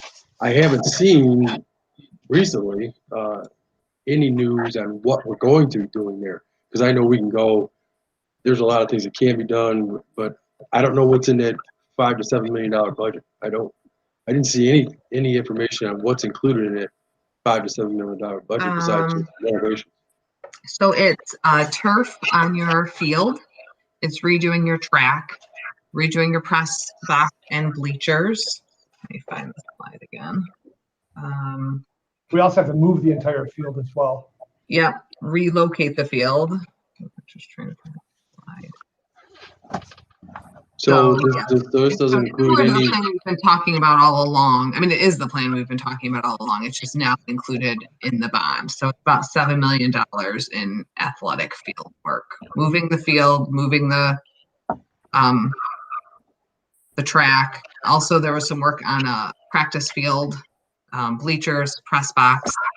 So a pretty complete overhaul of your existing stadium area. Yeah. Okay, but as Jennifer pointed out, there's not going to be any buildings put up. Is a concession stand part of that renovation? So yeah, if the I think the thought, Dale, you might elaborate, but the thought is if we move the weight room out to its own standalone building, then yes, it would include restrooms and a concession area. Yeah, within the square footage allocation that I've mapped out for the weight room location, there is some additional square footage for expanding the concessions area, enhancing the restrooms, a team room, things of that nature. Okay, and as far as I don't know if anyone's been out lately to look at the grounds. I mean, we've toured the entire ground area underneath the bleachers, walking to the bleachers. I mean, year after year. If we're gonna do anything, we can't just do the field. I mean, the rest of the entire area, whether it's a walking path or that has to be under consideration, because right now you can't even get to the bleachers on a rainy fall night. And I just haven't heard any real definitive answers to how we're going to address those problems. Yeah.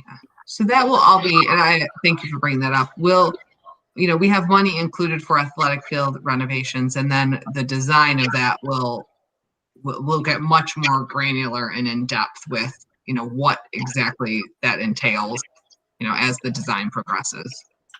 But I will make a note. I could be wrong, but Mr. Darga, isn't that why we had to move the field too, to make some ADA compliant walkways and things like that? So like all of that stuff is going to be taken care of because it's Rick, to your point, like you can't get from the parking lot to the stands. You can't, right? Absolutely. And so, God help you if it's muddy. And so that was part of moving the field over. Well, I don't even know, it's not far, but it's far enough that you can then get enough space in there between the track and the stands, and you can get ADA compliant walkways in there and staircases and ramps up and all of that stuff. That I believe is all part of that. It is. Yeah. Right. I just wanted to make sure that was mentioned that we can't just talk about the field. I mean, there's the whole ancillary area has to be redone. The whole complex. Yeah, they've got complete. And we'll have renderings that we'll be able to share with the group. But one of the biggest things also is we weren't able to have, even for soccer, like we couldn't host a state tournament. Our field is not big enough. So we had to make some adjustments to that to move the entire field over just so we could accommodate a whole new footprint. But you're right, we've got walking paths put in. We've been meeting with the AD, all of the coaches have had input onto their areas, which is beyond the field itself. We've been working with Mr. Donosky and the coaching staff there. They've been involved in a lot of meetings as well. Are you going to have some funding to, for the softball diamond and the baseball also? Yeah, so we've got some renovations. Remember, those are city owned spaces that we rent from the city. Those are not actually our fields. We rent those fields. Oh, really? We have the system itself has already been doing out there a lot of work, and our coaches. Oh, okay. So we don't. Yeah. That brings up a question. Is the soccer field that we use now, which is behind the hardball diamond, is that our property? That's city as well. That is a city? Okay. I believe that's city. That's back that way. Oh, so basically all that in the back there to the is city property. And I'll double check that with Mr. Dawson to be sure, because we use that field quite a bit. The soccer field in the back. But I'll double check that to be sure that that's city owned or park school. And the other thing is the tennis courts, the drainage around them is atrocious. When it rains, there's just mud piles everywhere. It's really nasty. It's great if you're a little kid, but it's not. I will make sure. Mr. Moynihan, is there anything else for you? Behind no, that is all. High school as well, the middle school. Okay, well, I want to pick up on what Rick was asking. So if the robotics, that the robotics lab were to displace the weight room, and we envision an outbuilding close to the football complex or athletic complex that has concessions, team rooms, referee facilities, bathrooms, is that what we're thinking, is something like that? Correct. Yes.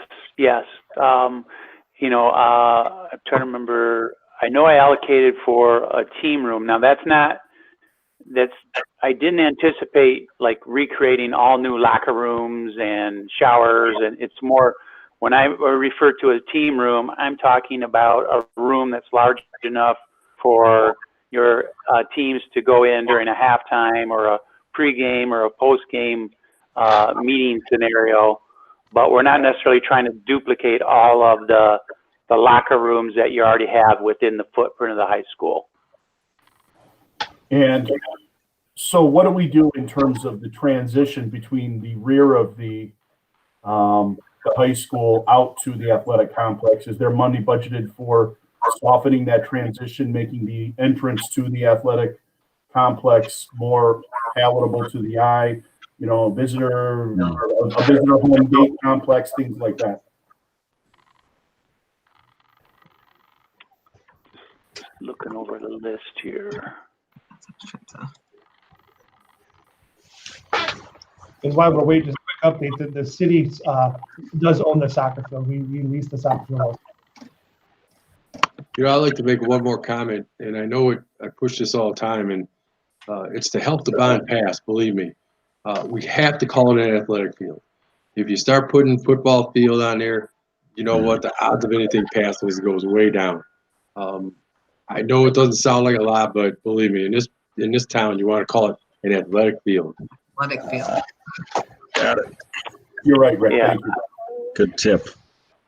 I don't know if this helps, and Stephanie, you can add clarity as well. But in the draft copy that I have of the work list, we have 1.5 million budgeted for stadium improvements.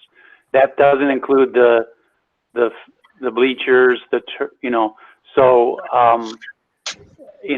that also does not include 1 million for the turf. So there's a pretty healthy number in there. Also, I can mention that one of the eyes, if you will, that helped with the assessment was the actual athletic field consultant that has worked with us on, stadiums across the state. And so I do know that he had a pretty good understanding of what your needs and desires were in terms of redeveloping the stadium area, and it is a pretty comprehensive budget to do a full refresh of that area. Okay, that was my question. Thank you very much. Before we move on the agenda, is there any other questions for this part, or anybody else have anything? You go first. I got one more thing, but go first. Okay. Can we go back to the school buildings for a minute? Has there been any thought given to, between some classrooms, especially the smaller ones, making movable walls so that we could create a larger space from two smaller spaces? I think I'm thinking differently during this pandemic and the social distancing. It's great, Jenna. That's a great point. I mean, I want garage doors separating rooms so that they can go up and down. I mean, seriously, some of the STEM labs that we have seen, I would love almost every space we could possibly have to look like that, where it can be two classrooms. You can open it up. It can be really, wide open space for a group of people. Yeah. Right. We have to start thinking differently, I think, as we go forward. So I'm just throwing that out there. Thank you. Yeah, and while I think we can certainly incorporate some of those ideas, it's obviously a lot easier in new construction than in existing construction. So we have to take into account that some of the walls in between classrooms are bearing walls. The wall between the classroom and the corridor is a firewall for fire safety. So, making those kind of alterations to an existing school are quite a bit more challenging than we would be able to do in a new build, but we could certainly, explore some of those ideas to provide that openness that, you've seen in some of those other examples. Thank you. Anyone else? Dr. Jen, you had something? Yeah, one quick thing. Since it's not necessarily building, I do know community school, for example, we were talking about the deficiency there too. I do know that my kids go to summer camp there, and I know that they need some external storage units and stuff like that for all of their stuff. Since that's not necessarily a new building, that's more in a financial thing. Would that have to be put into the building if that was going to be something that we'd be looking into, or could that still be possible just because it's not necessarily a building structure? It's just an external storage unit. Typically, that external storage unit would be viewed as a site improvement from a bond perspective. So as long as you have described site improvements in the ballot language and have money in the budget for those types of items, you would be able to do that. Do we have that in the ballot language? I was just well, we haven't written the ballot yeah. language yet. Thank you, Stephanie. Yeah. Thank you, Dale. Hey, Gordon, three questions. One, I think, are you getting at, Gordon, when you talk about the appearance, kind of like what Cabrini did when they did their football fields? They put on a really nice field entrance. the way they did, what they did with their athletic field is kind of what I'm talking, or you see them all over the place now. It's it's kind of become a common way that people have redressed their athletic fields. Yes, that's what I'm referring to. Yeah, they put up a nice fence. It's not chain link. It's that. Okay. Then I think I'm a little worried about the pool issue. I think we're going to need some help for developing a business case for people to understand why we're doing it. 'Cause, it's going to be the cost of a brand new outbuilding and its maintenance versus the cost to do it on the inside, plus the savings we'll get every year by not having a pool. So if it's 10 million to do an outbuilding and 6 million to do it inside, and you save $500,000 a year, we're gonna have to be able to present that to people. I mean, I don't know if you guys, if we do an outbuilding, that has to be resolved then, I think, by the 4th for sure. Or like Jen said, put in an option. But we're gonna need some help selling that. Yeah. So it's about 3.5, 4 million for the building. For an outbuilding? Yes. That's what's included right now. Oh, you mean so the current plan assumes we'll build a new building for the middle school? That's what's in it right now, but we can adjust that if.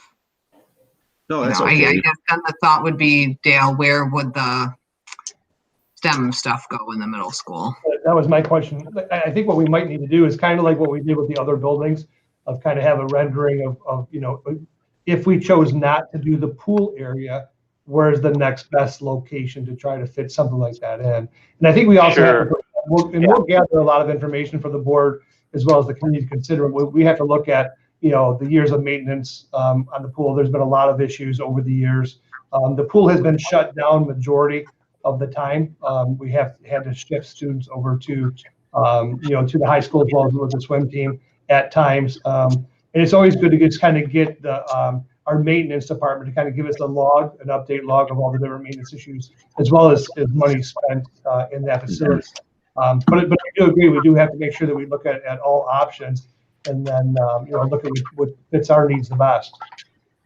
So, but are you saying we've got enough money in there, we're protected for outbuilding or just a pool conversion?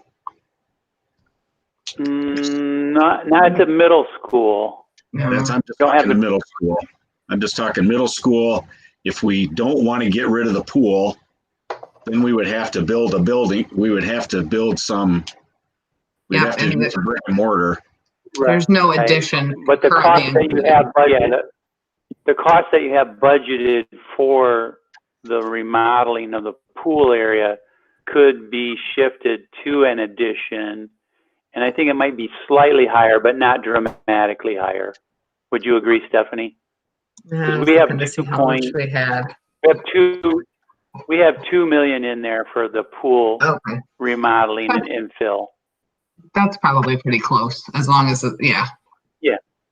So you're saying for 2 million, if we keep the pool, you could put on a building, you could put on an extension or something for the STEM lab. Right. So I'm just worried we're going to get locked. I'm worried we're going to lock ourselves in on December 4th and not be able to do one or the other. But that would be something from a bond application standpoint that we would want to decide one way or the other before the 4th. That is correct. Yeah. Okay. So, but are you saying, I mean, like I would think, if we do an outbuilding, it's 7 million. If we do a conversion, it's 2 million. It would be like a slam dunk, but it's not that obvious then. We can run some costs for you, but I think it's going to be, I don't think it'll be that big of a discrepancy, 2 million to 7. I think it'll be, depending on how big this addition needs to be, but. Yeah, well, I assume the same footprint is. Yeah. Okay. Well, I think you have to take into consideration the cost of the pool maintenance too. Correct. That's going to come right out of the budget. And then again, what percentage of the students actually use that pool, even of the community, if you look at that? I think if you really looked at the numbers, I haven't for a while, but it's got to be a small percentage. So I think what we have to do we have to decide on things based on what's good for the entire population, not a 20% usage. People, 20% of people who use it. I also think. Go ahead. Go ahead. I'm sorry. I'm good. Anybody else? I think Mike, go ahead. Also is just as keep in the back of our minds, the pool itself, the pool, if we were to keep the pool in these massive renovations, we would also need to add that cost into the pool area as well. So we'd have to have somebody come out, relook at the pool structure, look at what would need to be to completely redo that to make it more usable and friendly for not only our students, but obviously our visiting people in our community as well. So I guess what I'm saying right now, if we didn't do anything, that we're going ahead with replacing the pool. And because I'm hearing people are against that, but really right now it's a fait accompli. The pool's gonna get replaced given the current bid proposal or bond proposal. Is that? No, the current, what we presented was to repurpose the middle school pool for other uses. Yes. So this current package that we've shared with you tonight does assume that we're repurposing the pool for that other use. Got it. So I guess what I'm saying is people that don't like that idea, the ship is sailing. That's all I got to say. That's it. Yeah, we could adjust. We would just need to know by the 4th, what the direction is. It's not like you're. Oh, okay. Yeah, you have some say in it. You have all the say in it. We just need some direction. Gotcha. Okay. Understand. All right. Anybody else on anything on this? Oh, I'm sorry, Gordon. Last one. At what point are buildings just done? Like, okay, we're going to get 20 more years out of this one, and then it's over. I mean, when do we got to start thinking about building a new $40 million high school or a new whatever? I mean, it's probably not an easy answer. It depends on the building, but there's got to be a limit. I would say, generally speaking, schools that are of your age and condition have a lot of life left in them. You've maintained them well. You've kept, the roofs on, you've kept them, dry and protected from the outside. So they're not compromised structurally. So there's still, I call it, there's still a lot of good bones there. And, certainly if you look at the cost to add that 20-year life to those existing buildings, it's significantly lower than a new building. I don't know I'm trying to remember if the assessment gives a square foot cost we're putting into the building, Stephanie. But I gotta believe that it's probably a third or less than maybe even 25% or less than what it build new. I mean, you just to put it in perspective, and this is just kind of off the cuff, but I think I'm not too far based on my knowledge of these types of projects, over the last 30 years. If you were to, for instance, say, what would it cost to build a new high school? You would spend all of the $70 million on that project. Mm-hmm. If that helps put it in perspective. Well, I'm just saying, at the end of this 20 years, that high school is going to be 80 years old. Are you saying it'll last forever? Yeah. Okay. If you. Okay. All right. No, that's good. I'm just asking. Thank you. I'm done. Okay. Thank you, Mr. Scheer. Anybody else? I think the building can outlive all of us, if that helps. Okay. Anyone else? Nothing. Okay. Well, does that complete the presentation? That does. And I'd like to take a minute just to thank Stephanie and Lindsay from Barton Mallow for joining us this evening, as well as Dale from French & Associates. We appreciate your time. It was an excellent presentation. We know we still have a ways to go. We have a lot of work ahead of us. And I look forward to working with you guys, getting some renderings, getting our community input. Look forward to seeing the survey real soon also. Thank you very much. Yep, we'll get that to you. Thanks, everyone. Great. Bye now. Thank you. Thank you. All right, that was very informative. Thank you very much. We will move on to item number 8, citizens' comments that pertain to tonight's agenda. Dr. Tefelsky. Yep. So I have a handful that do, and actually this one says it doesn't, but it appears to. It's actually about the pool, so I'll leave that one on there. This one is from Michelle Ashik-Wire.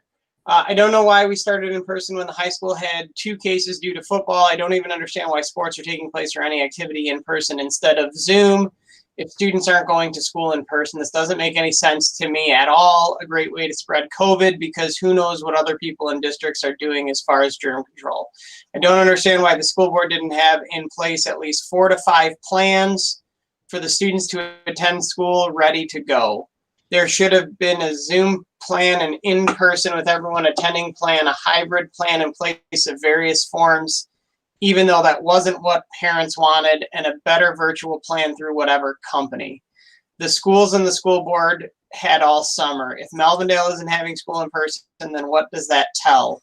I don't appreciate hearing that when school does start back up in person again, my son's gym class was going to have swimming for 3 weeks. That is not happening as far as I'm concerned, because I thought having gym these past few weeks in person was crazy. Why is gym so important?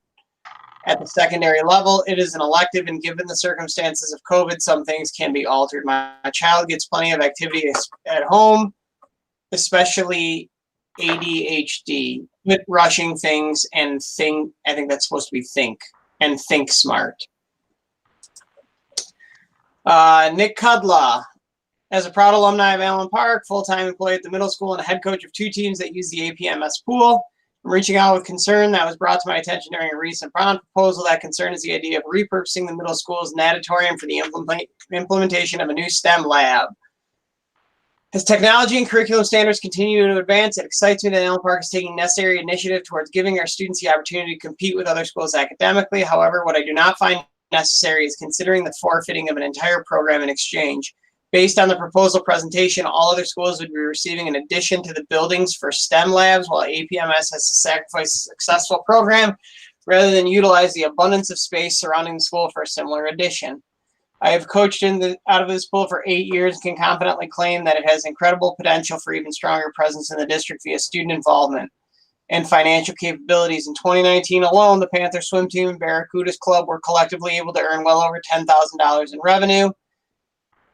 These teams have also stood independent of group, athletic, or community funds. Last year, 2 teams pulled together to help buy a new check valve for the facility, a $4,000 piece of equipment that prevents drainage under the pool during power outages.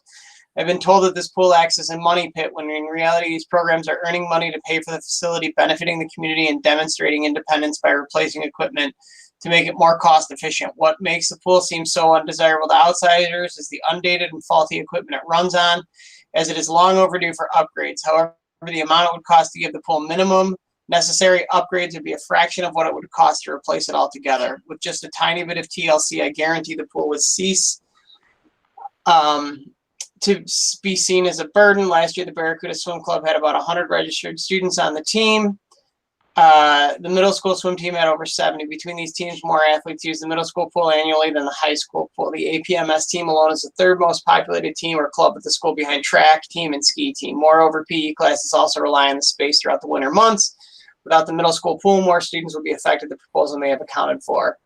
As the STEM laboratories are an exciting possibility for our school's future, I hope members of the school board and administration of the central office consider how important and powerful swimming community is in the city. If they given the opportunity, I'd be grateful for the opportunity to speak to anyone about my claims in further detail. As successful as it is for now, it has potential to be much bigger than people realize. As long as the pool continues to run, I will continue to demonstrate the strong presence swimming has had and will still have in Allen Park. Amanda Beck, can you clarify the return guideline regarding the number we are relying on? There is confusion in the communities. The 14-day rolling average have to be below 5% for 14 consecutive days, or does the actual daily positive test rate have to be below 5% for 14 days? Please clarifies it is unclear in the return to learn plan, which only details the initial return decision, not the return once we have been face-to-face transition back to virtual. Michael Porter, what STEM activities were considered in determining the size of the middle and elementary rooms? Sarah Riley has 2. Does the classroom sound system included in the bond cover speakers and mic systems for middle school rooms? We currently do not have any. And is teacher training on technology built into the bond? And then there is another one. Hang on, let me.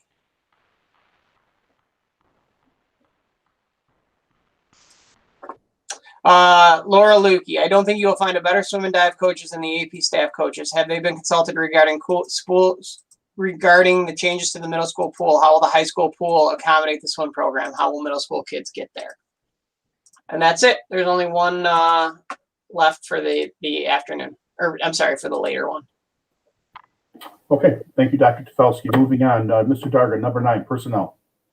We are recommending that the individuals as listed be employed. The candidates were interviewed and recommended by committee. As appropriate, background checks have been conducted. Suggested motion that the recommendation for employment and services be approved by the board for the individuals as presented. Donna Anderson, lunch parapro Benny. Cindy Bain, volunteer coach, Allen Park Middle School. Jared Chafins, lunch parapro Arno. Jacob Chapman, varsity wrestling coach, Allen Park High School. December Fox, lunch parapro Arno. Jennifer Hannock, food service, Allen Park High School. Sarah Kalinowski, lunch parapro Lindeman. Dan Lloyd, varsity wrestling assistant coach, Allen Park High School. Tim O'Connell, volunteer soccer coach, Allen Park Middle School. Karen Velueta, lunch parapro Lindeman. Michelle Yowler, latchkey Lindeman. Rachel Zachney, volunteer freshman volleyball coach, Allen Park High School.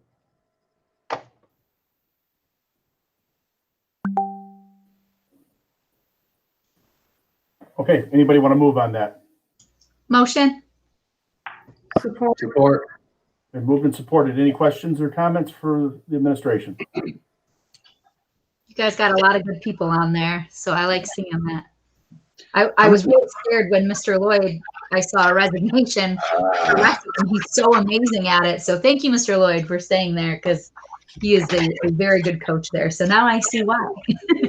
So I like it. Mike, do we have any teacher openings right now, or is every position filled? Yeah, we're currently filled right now. Yeah. Thanks.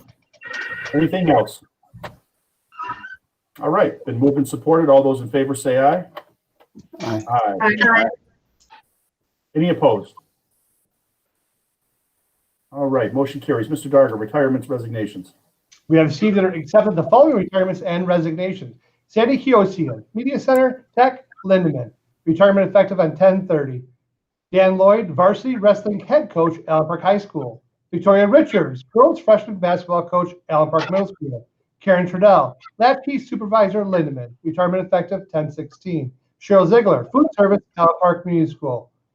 I'd like to take this opportunity to recognize Sandy Kiosian and Karen Trudell for their many years of exemplary service to the students and families of Allen Park Public Schools.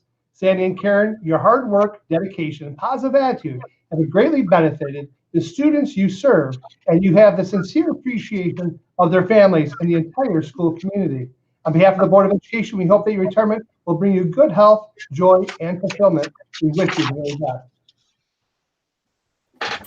Thank you, Mr. Darga. Obviously, everyone echoes that. Moving on to Section 10, old business.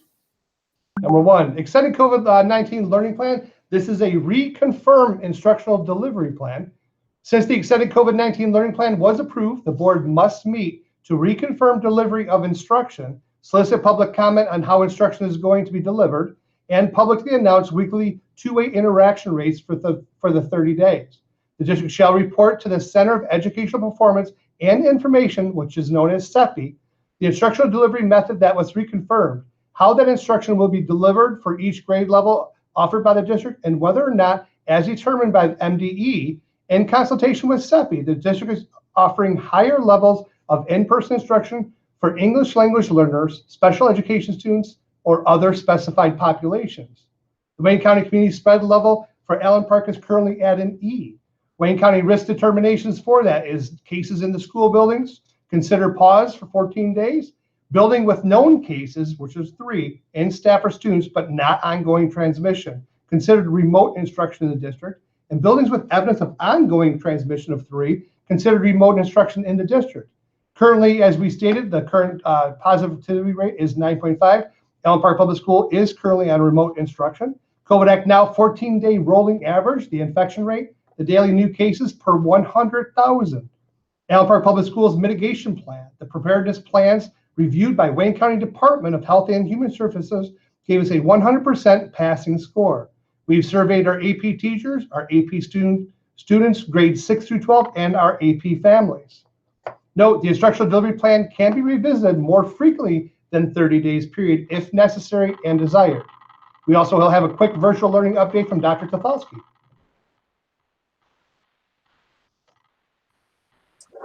Thank you, everybody.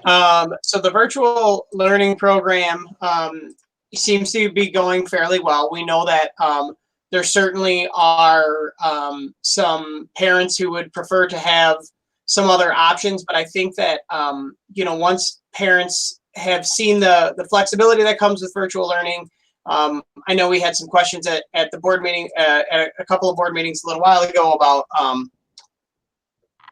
having our teachers do it. And I think that when we talk through staffing and all of those things, if that were a realistic possibility and something that we could do, I think that would be awesome. But I think that parents started to see that my kid needs to log on at 7 p.m. because we're working from 9 to 5. I can log on at 7 p.m. and all of my assignments are there, and I can receive kind of some of that immediate formative feedback through the program in these various programs. Again, just as a reminder, at the elementary school, we're using Edmentum by we're using Calvert Learning by Edmentum. At the middle school, we are using Courseware by Edmentum, and at the high school, we are using Edgenuity, which is also referred to as E2020. In grades K-5, we have approximately 30 students per class. Actually, kindergarten, there's 32. First grade, there's 29. And then second through fifth grade, there are 26 students. At the middle school in grades 6, 7, and 8, we have 24, 36, and 33 respectively. And then at the high school, there's about 40 per grade level. So 39 in 9th grade, 46 in 10th grade, 41 in 11th grade, and 43 in 12th grade. Each one of these students is assigned a mentor teacher through Allen Park. K-5, there is one teacher per grade level, and actually at kindergarten, there are 2 teachers. Mrs. Wesley and Mrs. Artman are the kindergarten virtual teachers. They have office hours daily to meet with the students, and they're most of them are doing weekly Zoom. So if students need it, they can reach out during their office hours, and then they have kind of standing appointments for Zoom every week. And then, first, second, third, fourth, and fifth grade also have teachers. Grades 6, 7, and 8, there is a core content area teacher in English, in science, and math, and in social studies. And actually, that's the same for grades 9 through 12 as well. They host standing office hours daily or every other day because they're on block schedule. So that's a little bit different. But parents can reach out to teachers in their core content areas. And then at the middle school, Mrs. Kelly oversees the program and kind of receives and fields all of the calls and then farms them out where they need to go. She unlocks tests for kids and she gives them general guidance on the program. Mrs. Ford at the high school does that for the high school program. And also in grades 6 through 8, Edmentum has a service where they have certified teachers on all day, and students can go to their Zoom room and they can just drop in for help at any time. So if our teachers aren't available and a kid's stuck, they can go to the Edmentum Zoom room for English, science, math, social studies, and then they also have kind of like a STEM elective one. And kids can drop in and they can ask us a certified teacher from Edmentum questions. And so the middle school parents have that information as well. That has not been extended down to K-5, but that is something that we heard from our rep at Edmentum that Calvert Learning is looking into. And then grades 9 through 12, they don't offer that service, but that's Edgenuity at the high school is something that we have been working on a little bit, working with a little bit longer. So people are generally more familiar with that program. I think that's about it. Does anybody have any questions regarding the virtual program? After a rocky start, I can say I think it's definitely has kind of planed out, and I think people are a little bit happier with it than they were initially. Well, All right, thank you. Mr. Darger, do you have a proposed motion or you more presentation? Where are we at? No, we've been doing great, just with attendance, also just our two-way communication, which has been outstanding as well. Arno's been at 93%, Benny 91%, Lindeman's been at 92%, middle school 90%, high school 91%, and community school's been at 80%. So we've been really doing a great job with our communication. Attendance, the same thing. As we reported before, it's in the 90s. We're looking at 92% over at Arno, 95% attendance at Benny. Lindeman was at 98%. Allen Park Middle School, we're at 91%. And then Allen Park High School was at 98%. And the community school, we were at about 58%. So we've been doing real good with that. As you guys know, we are on a virtual remote platform right now. The suggested motion is to reconfirm that instructional delivery plan, that the Allen Park Board of Education reconfirm the mode of instruction, which includes the continuation of remote learning while monitoring the 14-day rolling average for Wayne County, utilizing the COVID Act Now site for 2 consecutive days for a positivity rate of less than 5%, for a safe return to in-person instruction for the COVID-19 extended learning plan, and further, that the Board of Education will reconfirm how instruction will be delivered every 30 days. And again, that was a part of our original plan. That's the plan that we have adopted and are currently using, and that's the same plan that we use to determine a safer transition back to remote instruction. So moved. Support. Okay, it's been moved and supported. Let's go through for some discussion or questions. We'll start with Dr. Warren. Hey, Mike, can you explain that to me one more time? So, I know we're using the COVID Act Now site with Wayne County, and it has to be below 5%, but it says 14 consecutive days at a positive rate of less than 5%. And then you said something about 2 days. So, I got confused. So what we've been doing and from the very get-go is we've been monitoring the COVID Act Now site. We use that data. We're using a 14-day rolling average. Dr. Felsky, we've added a link onto our website to help people kind of understand that. What we do then is after the day, after it goes down for the 5%, it's 14 days below that. We then use 2 days. I'll then send out a communication informing our parents that we're now ready to go back. I then signify a date for the return. Now that we've already kind of gone through the wave system, and that was to kind of get our students as well as our staff used to all the PPE. We brought kids in waves in each class. When we return now, we've already gone through the wave system. I announce a new date to return back to instruction. It'll be all schools coming in on that date. So if I say, for example, December 1st, all students will return to face-to-face instruction. That means pre-K through 12 returns on December 1st at the same time. Okay, thank you. Do we ever, I appreciate that. Thank you. That makes a lot more sense. So same way we came out, we're Right. hoping to go back in, right? Right. Okay. When safe to do so. And then I know that we talked about that 5%, and that's that was in our board approved plan. That is what we are sticking with, correct? That's the motion to kind of stick with that for right now. Okay. Yeah, and what we're doing with that is, again, and that's all through Wayne County and used as a quarantine time. Wayne County also uses 14 days on their website, and we felt that that's what kind of gave us our best use. What we were worried about at that time when we first presented the plan was that if we don't have a 14-day rolling average, like what the county uses, we might be flip-flopping every time. If it went above 5% for a day or two, we'd be back in. If it went, so we wanted to build in that quarantine time frame, and we think it's worked out really well. Yeah, I do. I mean, everybody knows that I want my kids in school. I've never lied about that. I'm never gonna shy away from that. But I do think that that's helpful because, like you said, the flip-flopping, that's hard on my kids. So, I mean, they were so pumped to get back in, and then boom, they were right back out. So, I do understand that time period. So, and then can you explain to me one more time why we use Wayne County numbers instead of just Allen Park numbers? So what we did is when we did the broader search, we spoke with Wayne County Health. It was determined that our entire area, because again, it's far reaching beyond Allen Park, and we have students that are not within Allen Park as well as staff. They're traveling from the outside in. And so therefore we felt it was best to utilize all of our neighboring areas and include Wayne County. Okay, thank you. And then my last one is I've looked at several districts around us, like you always tell me to do, right? Like, look around us. So looking around us, obviously Melvindale being at a different area because they have so many kids that want to stay home. I do notice that, I mean, from what I look at, we're like 50-50, right? Like half the schools are remaining as is, minus, you know, some shutdowns, of course, in a certain building, but then coming back. And then where half the school, you know, came back to remote. Is that what you're seeing too, about a 50-50 split? Yeah, that, you know, so what we're also noticing though is as more board meetings are happening, I'm in contact with the 32 other Wayne County superintendents, and you know, we just saw a transmission from like Wyandotte, you know, they've got an upcoming board dot, and they were even stating that, hey, as numbers are rising, be prepared, there may be a switch in instructional delivery.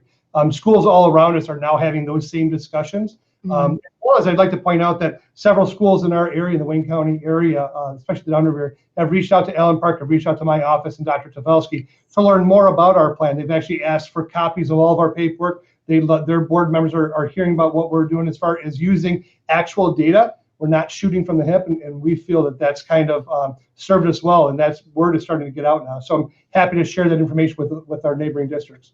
Yeah, I thought that was awesome. I heard that too. So congratulations to that. I know you guys worked your booties off on that one. All right, I think that's all I have for right this moment. I see those numbers going up. I can't wait for them to come down as well. So thank you. All right, thank you, Dr. Warren. Mr. Moynihan.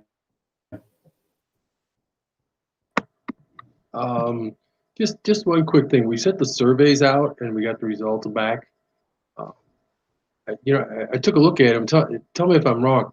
It looked like we sent them out. We only got maybe 40% back. I mean, so there's not a lot of people that are even, there's a bigger percentage not participating. Yeah, that's correct. And then of those 30%, probably about only another 30% want to stay virtual or stay out of school. Did I read that correctly? So what I'm looking at is the family survey that we put out in October of 2020. We had about 1,600 total responses. And again, we have over 3,800 students in the school. And each parent has an opportunity to respond to the survey. So we do not get a real large number back, unfortunately. And what it stated was 51.98% of the parents preferred face-to-face instruction. 48% were interested in the potential of the part-time, remote, or hybrid option. And we do have a hybrid committee that everybody knows. We're working hard. We actually had another meeting today, and we will definitely be looking to do a larger update in December on hybrid committee. We're still working through a lot of details with our teaching staff. We also surveyed the teachers, and there was a bit of a difference with our teaching staff.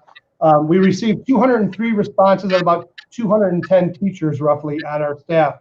72.4% of our teachers preferred more of a hybrid option, or an option, that they may have a remote option or in-person option. So the teachers definitely favored the option. 27.6% of our teachers preferred the face-to-face instruction. What was really interesting is we also surveyed our students, which was a 612 survey to the students, and 53.6% of our students actually preferred a hybrid option, a different type of instructional format, which did surprise me. That was the one survey that caught me off guard a little bit. 46% of our students surveyed wanted to continue with face-to-face instruction.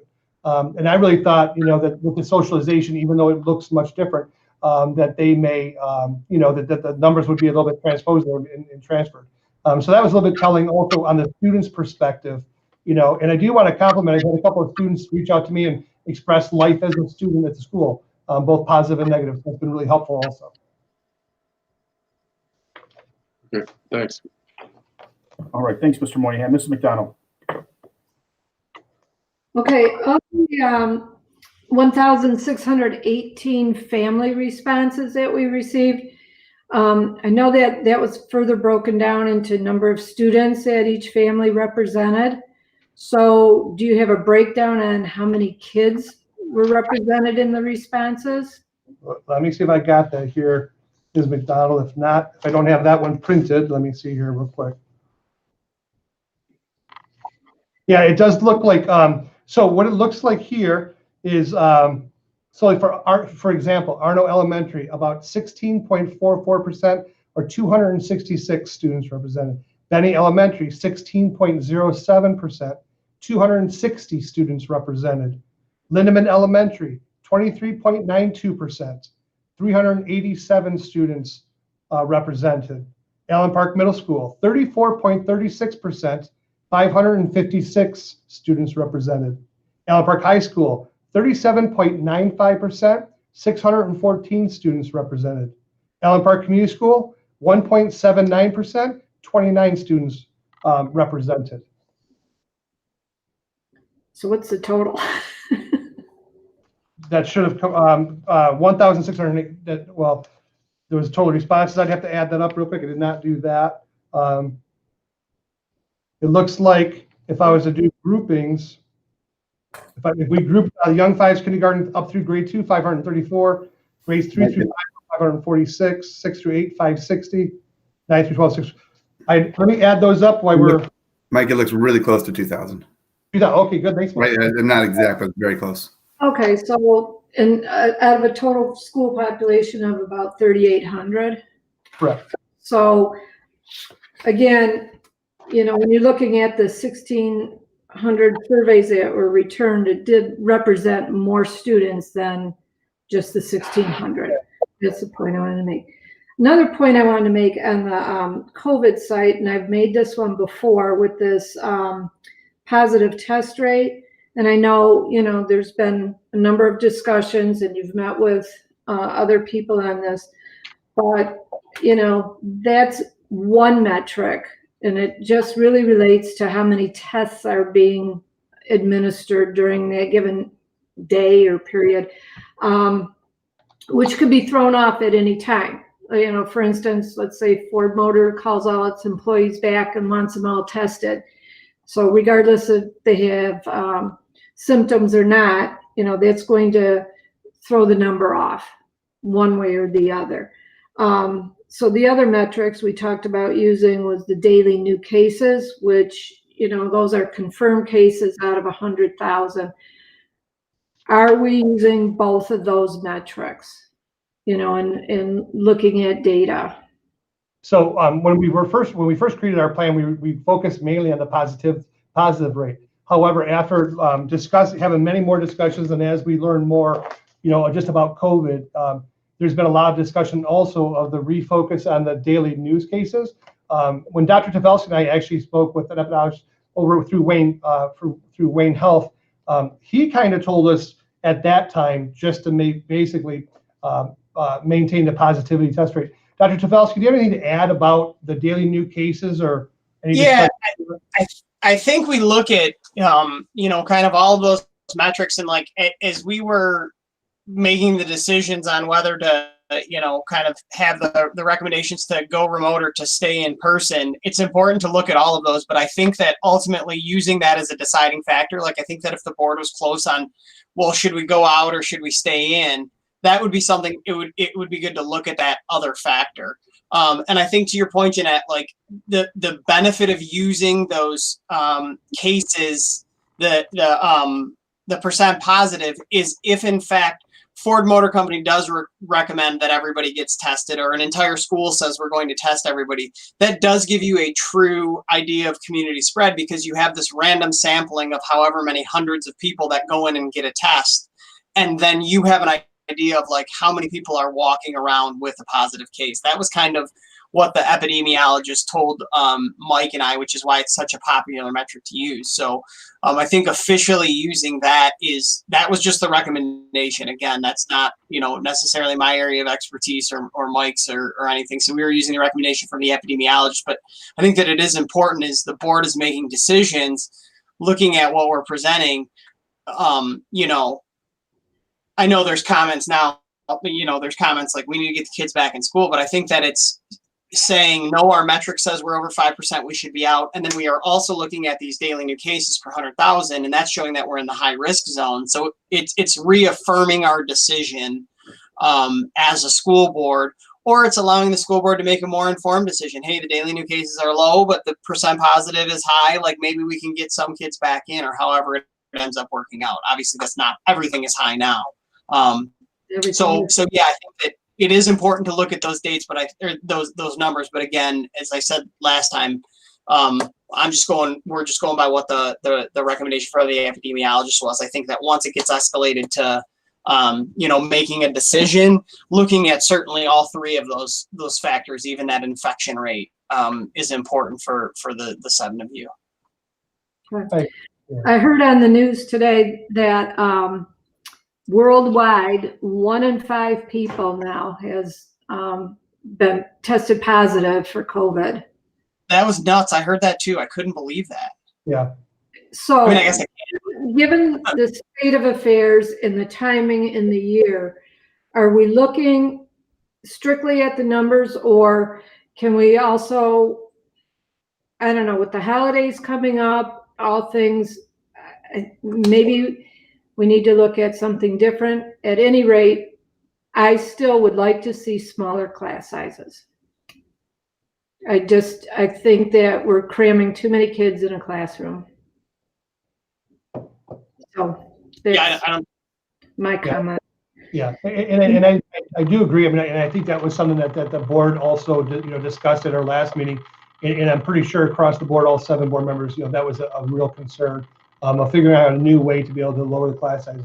I do agree. And again, speaking with a lot of the different superintendents, but it's even staff alone in our own district. As the numbers continue to rise, and we do know we're coming into the holidays, schools around us, some of the schools, again, there's about half of our schools are still in session and half are now going remote. And as time passes over the next week or so, we're going to see more schools go remote. Some schools are opting, like Melvindale did from the beginning, to stay out till second semester. Wayne Westland, just a week and a half ago, at their last board meeting, they voted to stay out till second semester. They felt with the holiday season coming on us and everything happening with all the grouping, the gatherings, they wanted us to reassure their parents that they were going to stay on a remote plan and allow them to plan accordingly and not worry about the data for the next month or so, and just move forward, and also allow their teachers then to appropriately plan and not also, again, worry about the data. These are all discussions that the board can have, and I'm more than happy to help answer questions and facilitate. I do think that our current plan does work. I think the 14 days, as stated earlier, is working. Other schools are recognizing the importance of using data. I do think also that daily new cases should be easily adapted into our plan. I think having that second data point for our metrics is important. And again, when we first learned this positive rate, everybody focused on that. And I remember even speaking with Jeanette not long ago when we were both nervous. Jen and I were on the phone talking about the daily case when it was at 10,000. We thought that was getting pretty high, and now we're at 27.8. So again, I think that the board has obviously a little bit of discussion to have and decide our best course of action, and we're here to help facilitate that. I'm just going to express this concern. I think that we've been in this position before. We make a decision and the numbers all of a sudden drop, and we're right back to everybody going back to school, and we've done nothing about the class sizes. Now, full disclosure, I'm on the hybrid committee, and I believe I've attended every meeting, and I know we're working diligently, and we got another survey type thing ready for the teachers today, because we need to look at what our staffing is going to look like. But that said, I mean, if we look at, let's say that we drop below 5% this week, looking at the calendar, 14 days out, the rolling it, we're below 5% for 2 days, say, we're going to be right smack in the holidays. And I'm not sure that's what we want to do. Just throwing it out there. So I'll be quiet for now and let others have a chance. Okay, Mrs. Flipiak. I first would like to say that I really like the metric. I like the use of the metric. I like the ability to use that infection rate as a check on that metric. And I don't think our numbers are going down anytime soon. And one of the things that I like about it is the idea that we haven't placed an arbitrary date, that we have no knowledge of let's go back to school January 5th. We don't have any idea what the landscape of COVID is going to look like at that point. So that's one of the reasons why I think that metric is so important. But there still does seem to be some confusion in the community. I think it would be great, John. I loved your Screencastify and the rolling spreadsheet, that email. Maybe we could redistribute that to our families or get it front and center on the website. I'm not positive if it's already there or not, but I think that could be something that we could do, hand that out. When I started looking at that and sharing information with people based on that screencast and that rolling average, it just was a favorite in my email that I kept checking and kept popping up. Then I think it also gives people something to look at and something to check and sort of base their decisions on. One of the things that I do agree with Jeanette in the idea that, I personally don't feel, but who knows, that we're going to get our numbers down anytime soon. I wish that was the case, but I do think having that hybrid plan in our back pocket, if the numbers do go down, and having it ready to go is definitely an option that we should consider.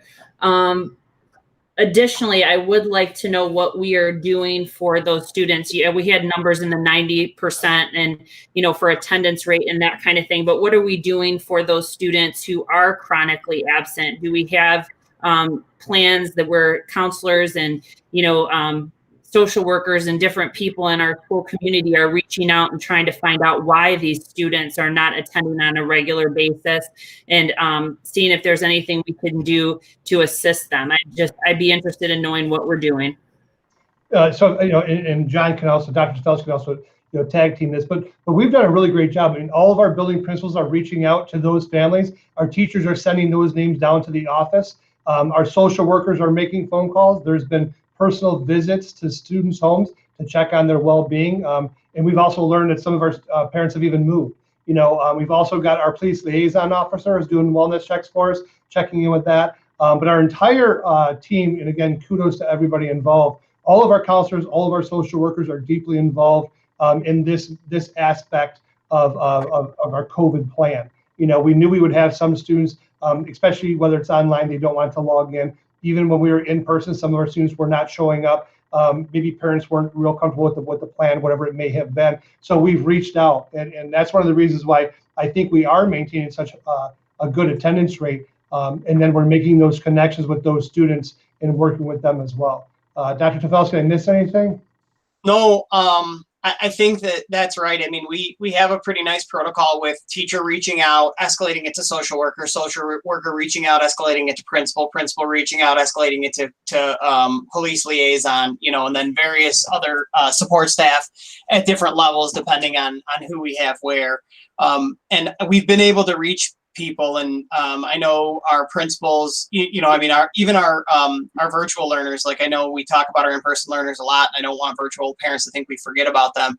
We do look at those metrics, and if your kid doesn't complete work for a couple of days, our teachers are contacting me and saying, hey, can you, I'm I guess acting as the virtual learner principal, sort of, kind of. And so then I'm working with the building principals to, kind of talk to the social workers to get in contact with them. So we've done a pretty nice job of keeping everybody on track and getting kids where they need to be and should be. In regards to the Screencastify, if anybody thinks that there should be new information added to that, I'm happy to redo one.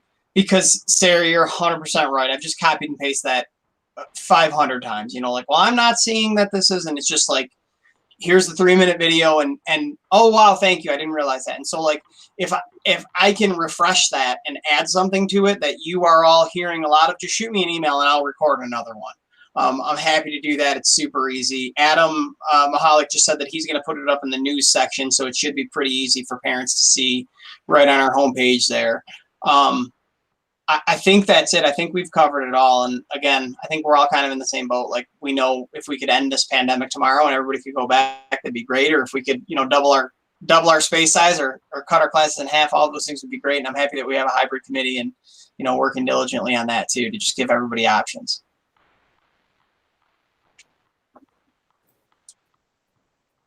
Okay, anything else, Mrs. Flipiak? Okay, Mr. Shearer.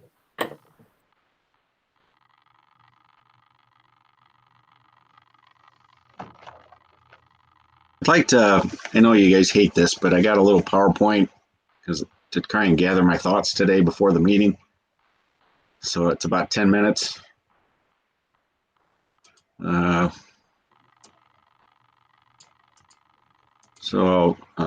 me share.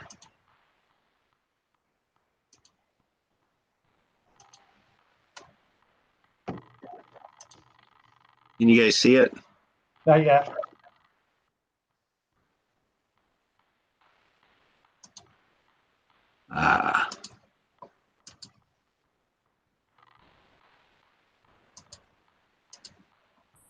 Try again. Present now. Present your entire screen and share. Okay, it's not letting me share. So why don't you go to somebody else? Is Adam still on, or is John on? Yeah, they're on. You want to try to? We'll skip you, Mr. Sheriff. Go to the next one. Yep. Mr. Klein. Was that me? Sorry. Yeah, I'm sorry, Mr. Klein. Gotcha. Thanks. We've been down this quite a bit, so I think you kind of know where I'm coming from. But like as we start to look at opening, I really have three criteria that I'm always looking for. Like anything we can do to give families more choice to pick the learning environment that works best for them, and staff that same choice. The more we can do for that, I'm a fan. Obviously, I'm looking for social distancing, and if we can find plans to do that, always behind that. And then, we don't talk a lot about the learning environment, but something I think we need to really focus on as well. That I think there certainly can be cases made that that we can continue to script that learning environment in ways that even though we might have kids in school less time, we can actually provide better learning. So I think we want to keep that kind of in our heads as well as we start to try to figure out how do we do this. John, I get a lot of questions about the metric we're using. So let's walk through that one more time. I want to make sure, I think I do understand it, but I want to make sure that we're pretty clear for our families as well. So if we're looking at that metric, they're referencing the COVID Act Now site, right? Yeah. Which is Can I share my screen and I'll just do a quick one right now? Sure, because that's a 7-day site, right? And then we're averaging that 7-day average over a 14-day average. We're doing so similar data from 21 days ago, correct? That's exactly it. And so I think that's why we kind of said today, there was a discussion I think a few people were having, like, we want to continue to use the 14-day average of this. I think, and I said this in the original Screencastify, like, I think the average of the average is good because I think it allows a steadiness and something that parents and we can plan for as opposed to the bounciness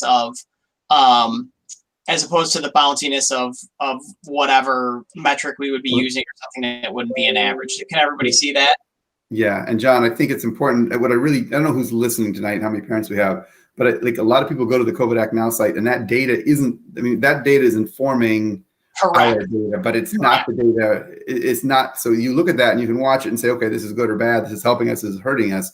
But you don't want to be looking at that data point because we take that and then we massage it more with another 14-day average. Yep. So the place they have to look is the website. Yeah. And so the reason we like this COVID Act Now is because it is transparent. We know exactly where the data is coming from, and it's got the red, yellow, orange, and green. And so parents can go there and get a quick sense. But for officially what we're using, you're 100% right, Mr. Klein. You have to go to our 14-day average. So you'll see this right here, 9.8. This is the most common question I get. Why aren't you updating our site? It's November 9th now. Well, because COVID Act Now has not updated. They use a trailing average, and most of the epidemiology sites for accuracy are using a trailing average because of the tests that get dumped in, and they don't want to put data up and then have more data added to it, and so it's inaccurate. So it is very common for sites to use trailing averages. So again, we're at November 6th. When you come over to here, you'll see I have November 6th in there, but this is actually the average that we're looking for, and this is the previous 14 days from COVID Act Now. So these numbers are the numbers that we would look to when we are making recommendations to the board to, hey, we're going back to school in 2 days. This is what Mr. Darga is using and what the board has voted on as. This is the data that needs to be under 5%. And I can put it in green if people would think that might be easier, but I'm like concerned that if I put it in green, people would be like, hey, we're in good shape here. So you're saying 14 of those have to be less than 5% in a row. Exactly, just like it was right here. So when we made the decision, remember, we made the decision on September 17th, and we said that's the first day. And so then we went down and we did a 14-day average under 5%. And on October 5th, kids came back to school. Yes. And then all of a sudden it started to creep up, and then we got up to 5%. And then once we got up to 5%, we made the call to go down, and now we're going to wait to go under 5% before we make the decision to Say that part again. So they go. So we can watch that rise and fall. Yeah. But at some point, hopefully at some point it'll hit 5 again, right? Yeah. How many days of 5? How many days of 5 do you need to hit our metric? 14 days at 5 to go back in school. Okay, 14 days. Then where that rolling average, our 14-day rolling average of the 7-day, we need 14 days in a row of 5 or less. Of 5 or less. And then Mike will make an announcement. And like last time, we said we wanted to give parents 2 business days. So like, Mike, correct me if I'm wrong, but I feel like we announced on like September 30th or something that even though we hadn't quite had the data because it's trailing, because I also track the actual Wayne County data. So like we know before it gets posted to COVID Act Now kind of where it's trending. So we have a little bit more accuracy on the back end, if that makes sense to everybody. So, we try to give parents 2 business days because Mike and I, being parents, understand the importance. Like my 5-year-old, my 2-year-old, like if I needed 2 days from now to drop them off at school or pull them out of school. So like we appreciate, parents appreciate the heads up. So we're trying to stick to that 2 business days. We're going to give you a little bit of notice, and then we're going to go back in or out depending on the 5%. And Does that that makes sense to me, and I can work through the mathematics. Well, what it does say though is that if our current number is 7.5643, that's higher than 5, and so there's a minimum of 14 days before we would go back. From today. But and clearly it's going to be several more days before that because we're still going up. Yeah. Okay. All right. I think I'm good. Thank you, everybody. I know that this is really thank you to the team that's working on this, and thank you to the people out there that are watching. I know it's hard. I know our community is split in a lot of ways, but a lot of good people trying to figure out how to do this best. So thank you. And it is difficult, and we do encourage, at all times, any of our parents and staff members reach out all the time. And I also want you to know that Dr. Develch and I, we have a lot of different people reach out to us, and we have a lot of people in our community that are also work with math. And so they like to kind of share their thoughts. And it's important to, again, check out the video that we posted because it's a 14-day rolling average. It's not a 14-day average. We've even met with, representatives from the Allen Park High School math department. John and I went over to high school and met with Mr. Larry Dunlap, who's a mathematician himself, and we have great respect for him, as well as all of the math teachers. And we sat down in his classroom, and he went through a demonstration with how he was looking at the numbers. Dr. Tafelsky was able to kind of share how he was looking at the numbers with the rolling average. There's a big difference between a rolling average and just taking 14-day average. There was no wrong or right way. It's just that it would look like how we were presenting our information. So again, we're always open-minded to that as well. But please reach out to us if there's confusion. Just a week and a half ago or so, I ran into a parent, in Allen Park, and that parent obviously wants their child to be in school. And I was actually dining, and the parent, kind of called me out right there when I was dining. Like, hey, I know you, and I kind of went there, and she let me know that she was not very happy with the decision.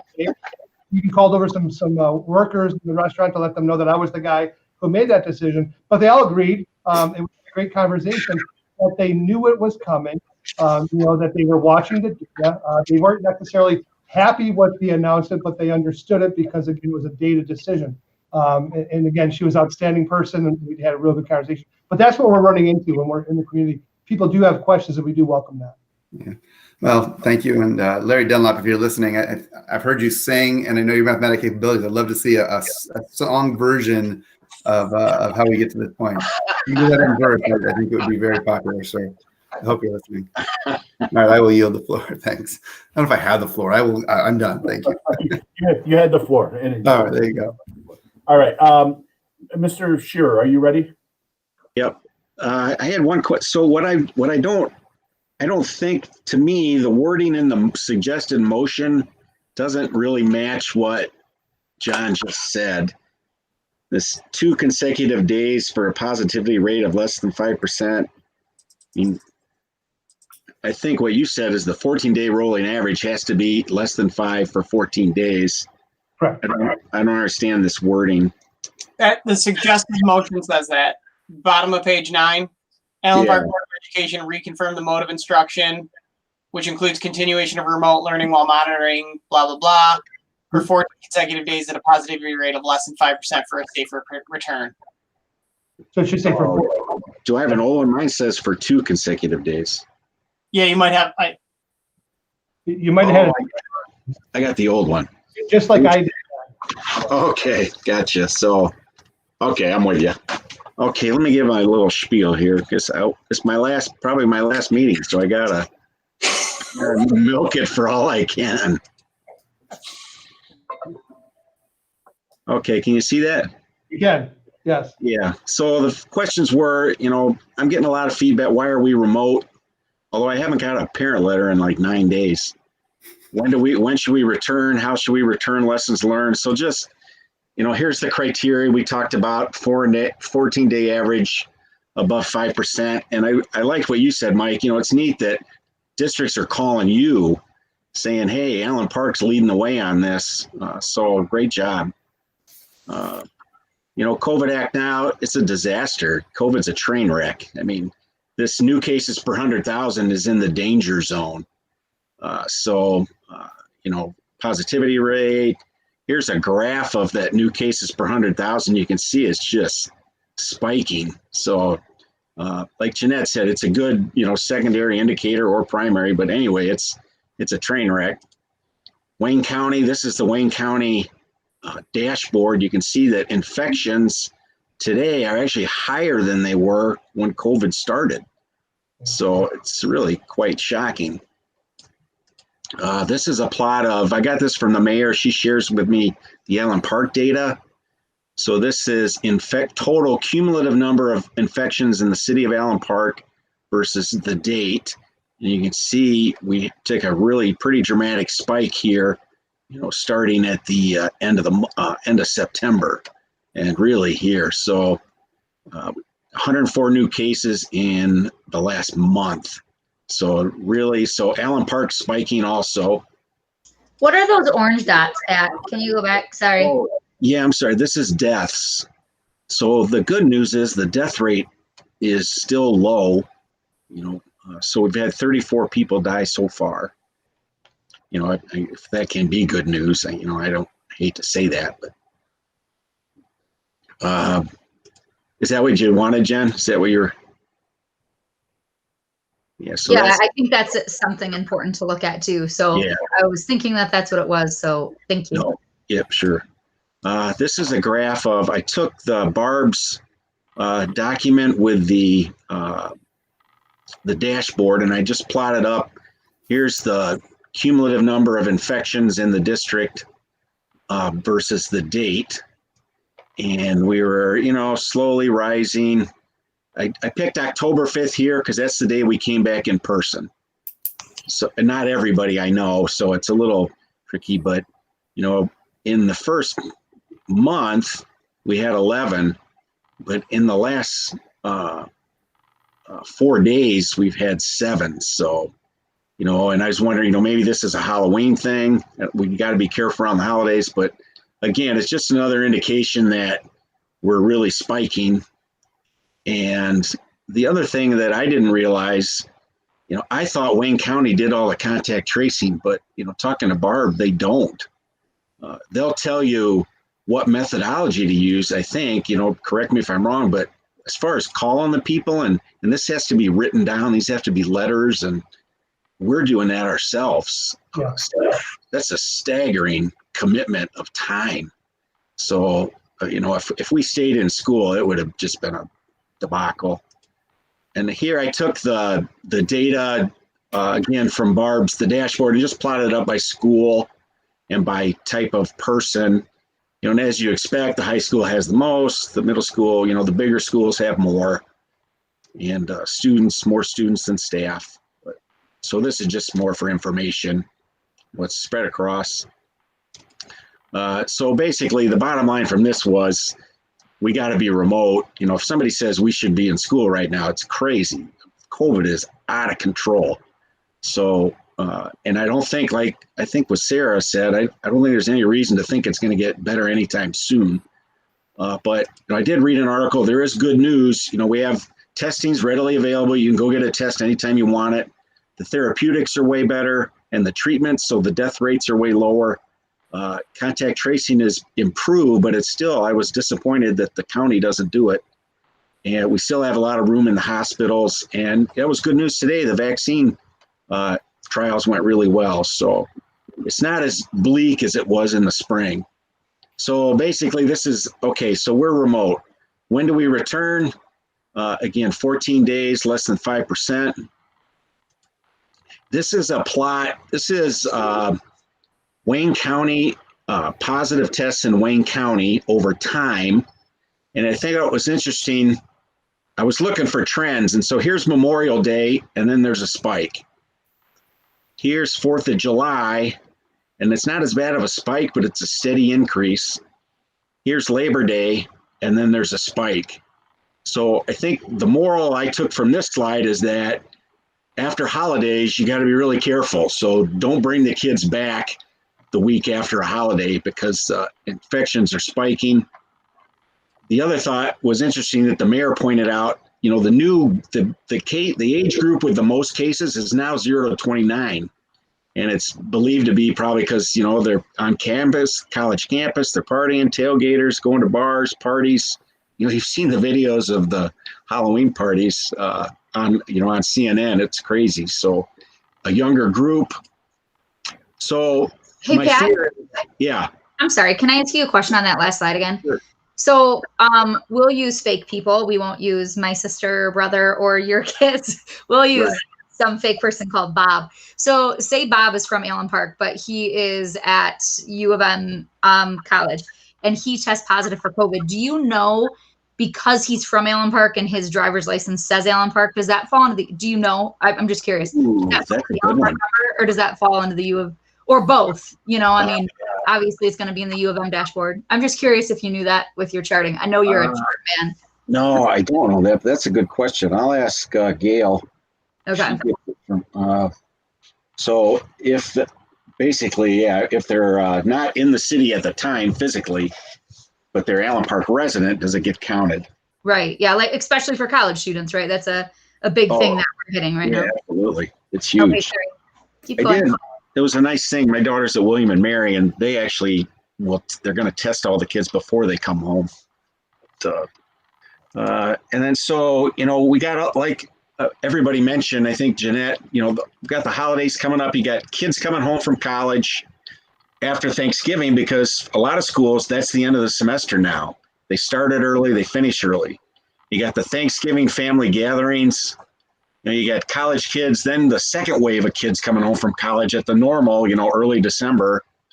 Then you got Christmas parties, family gatherings, New Year's Eve and New Year's Day. So basically, all I'm trying to say here is the next few weeks, it's just COVID palooza. So when I looked at a calendar and I said, well, you know, how many days of school are really left? So there's 12 days in November and 14 in December.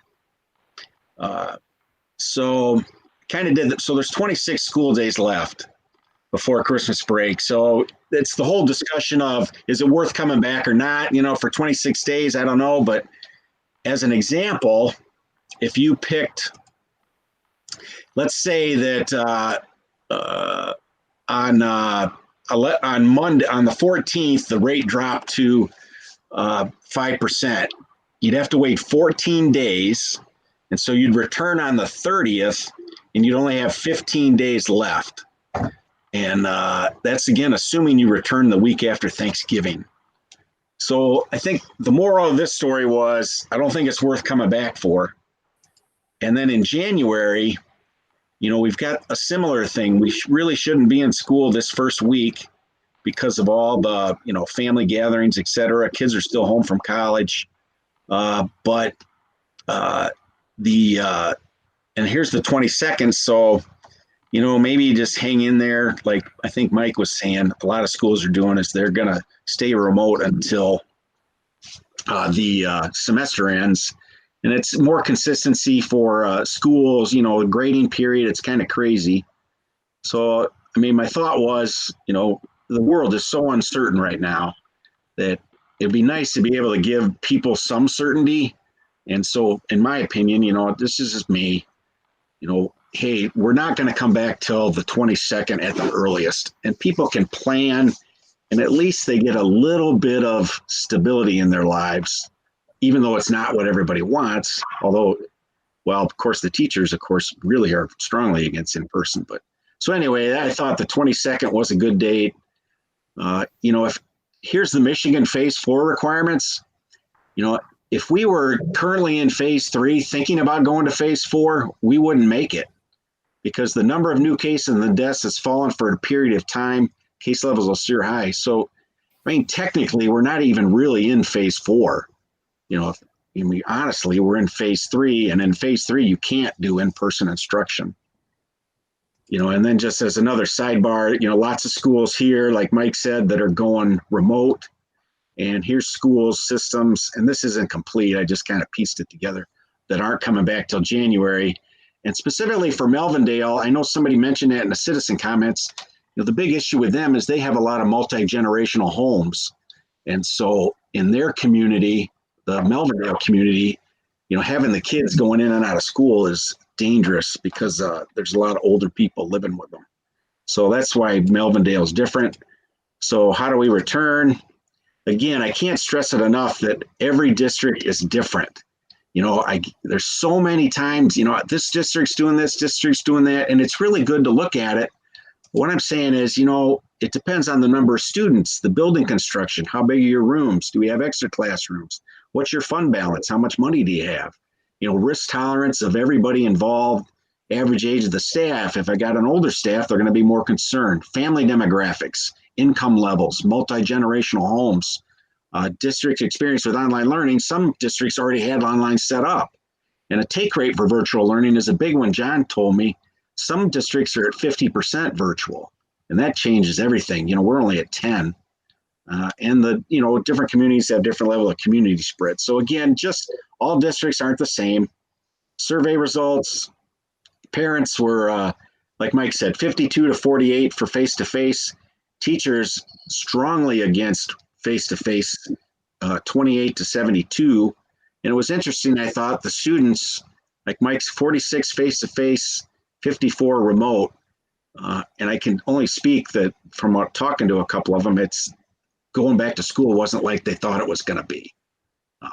And it was also nerve-wracking being in school. Hey, Pat, I'm sorry, one more question.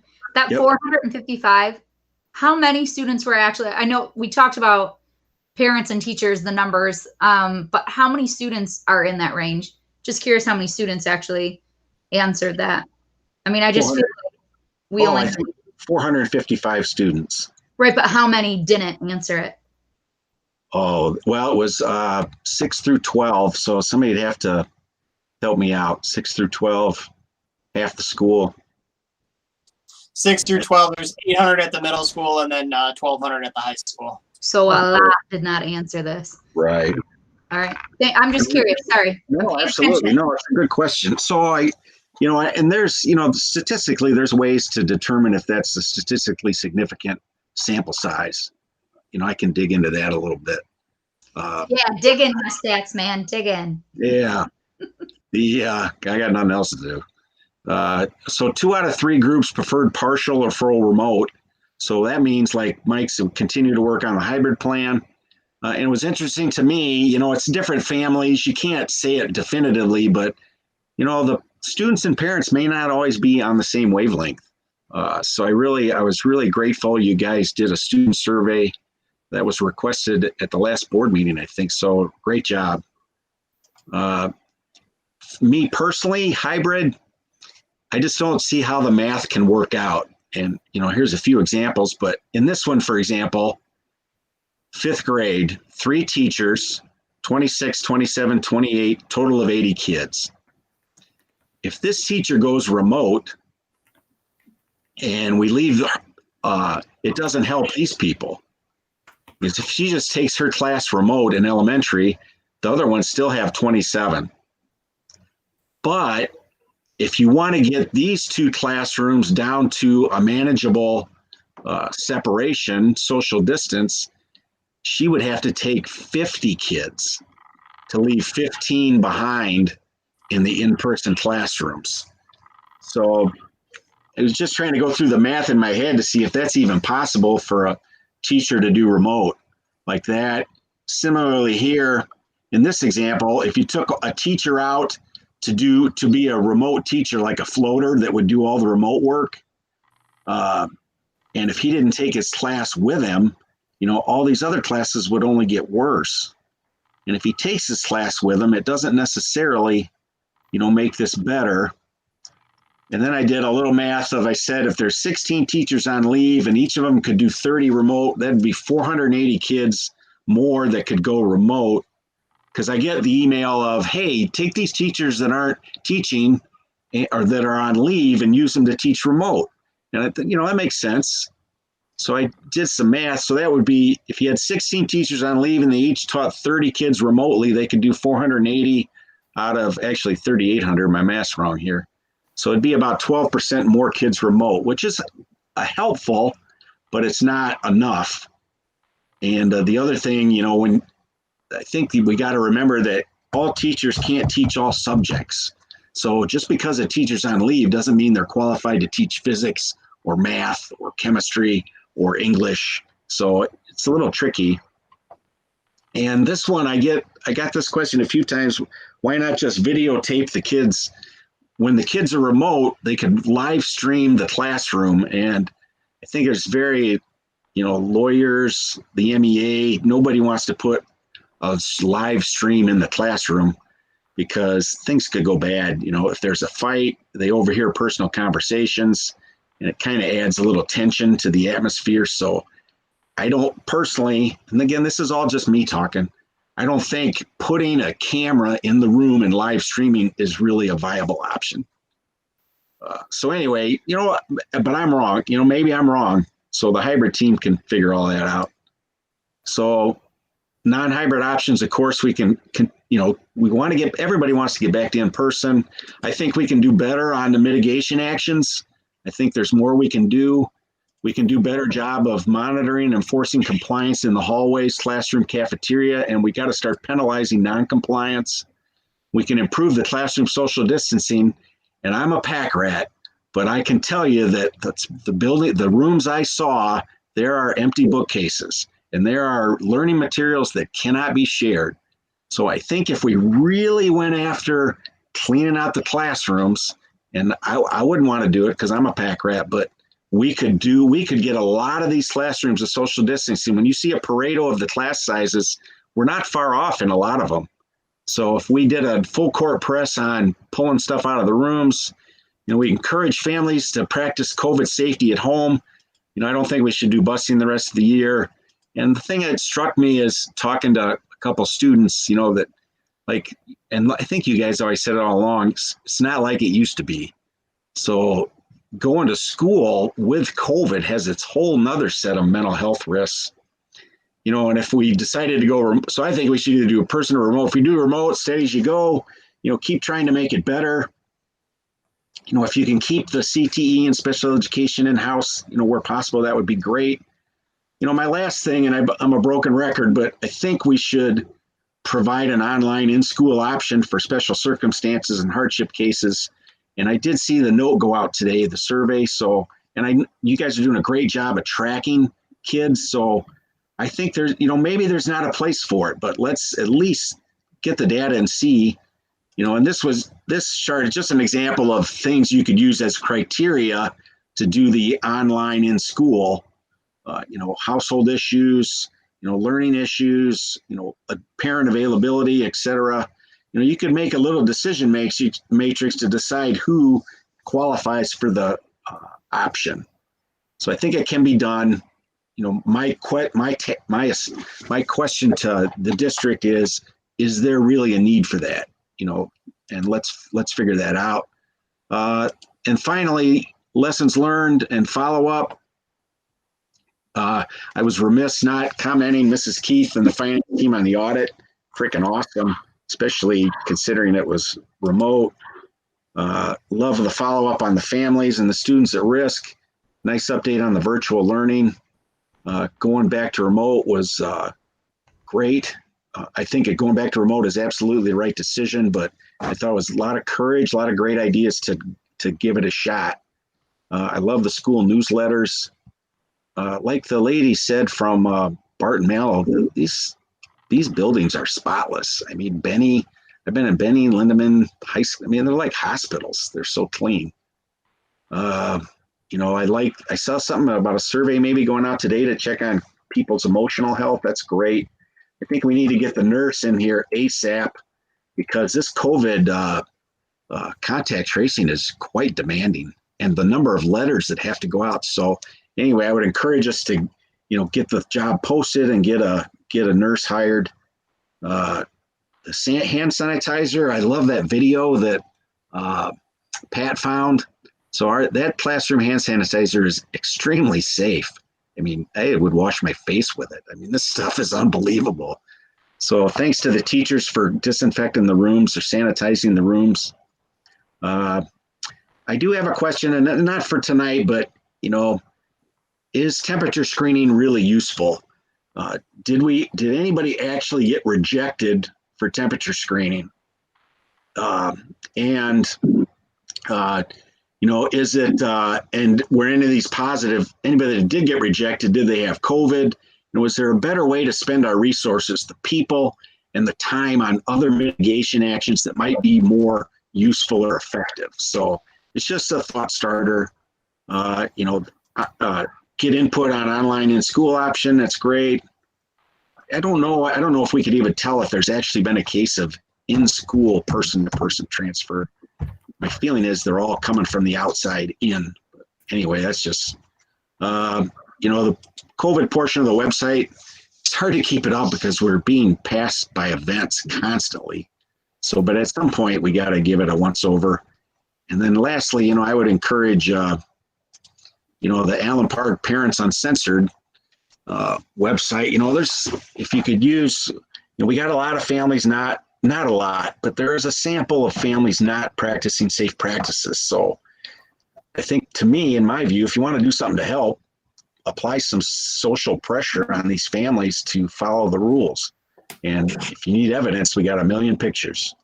Or maybe that you can use those connections to provide daycare or pod learning for some other families. So anyway, the last thing I want to, I hear a lot, geez, why didn't you guys, what took you so long, blah, blah, blah. And, I don't think it's really fair. So when I tried to figure it out, and I thought, man, these guys have done a lot. And, I kind of quit on this note, but, from March to June, it was, oh, by the way, you're going to go remote and you have to figure out a way to teach them remotely. So it was crazy trying to do that. And then, for May and June, it was about how do we get these kids graduated and try and give them some fun along the way.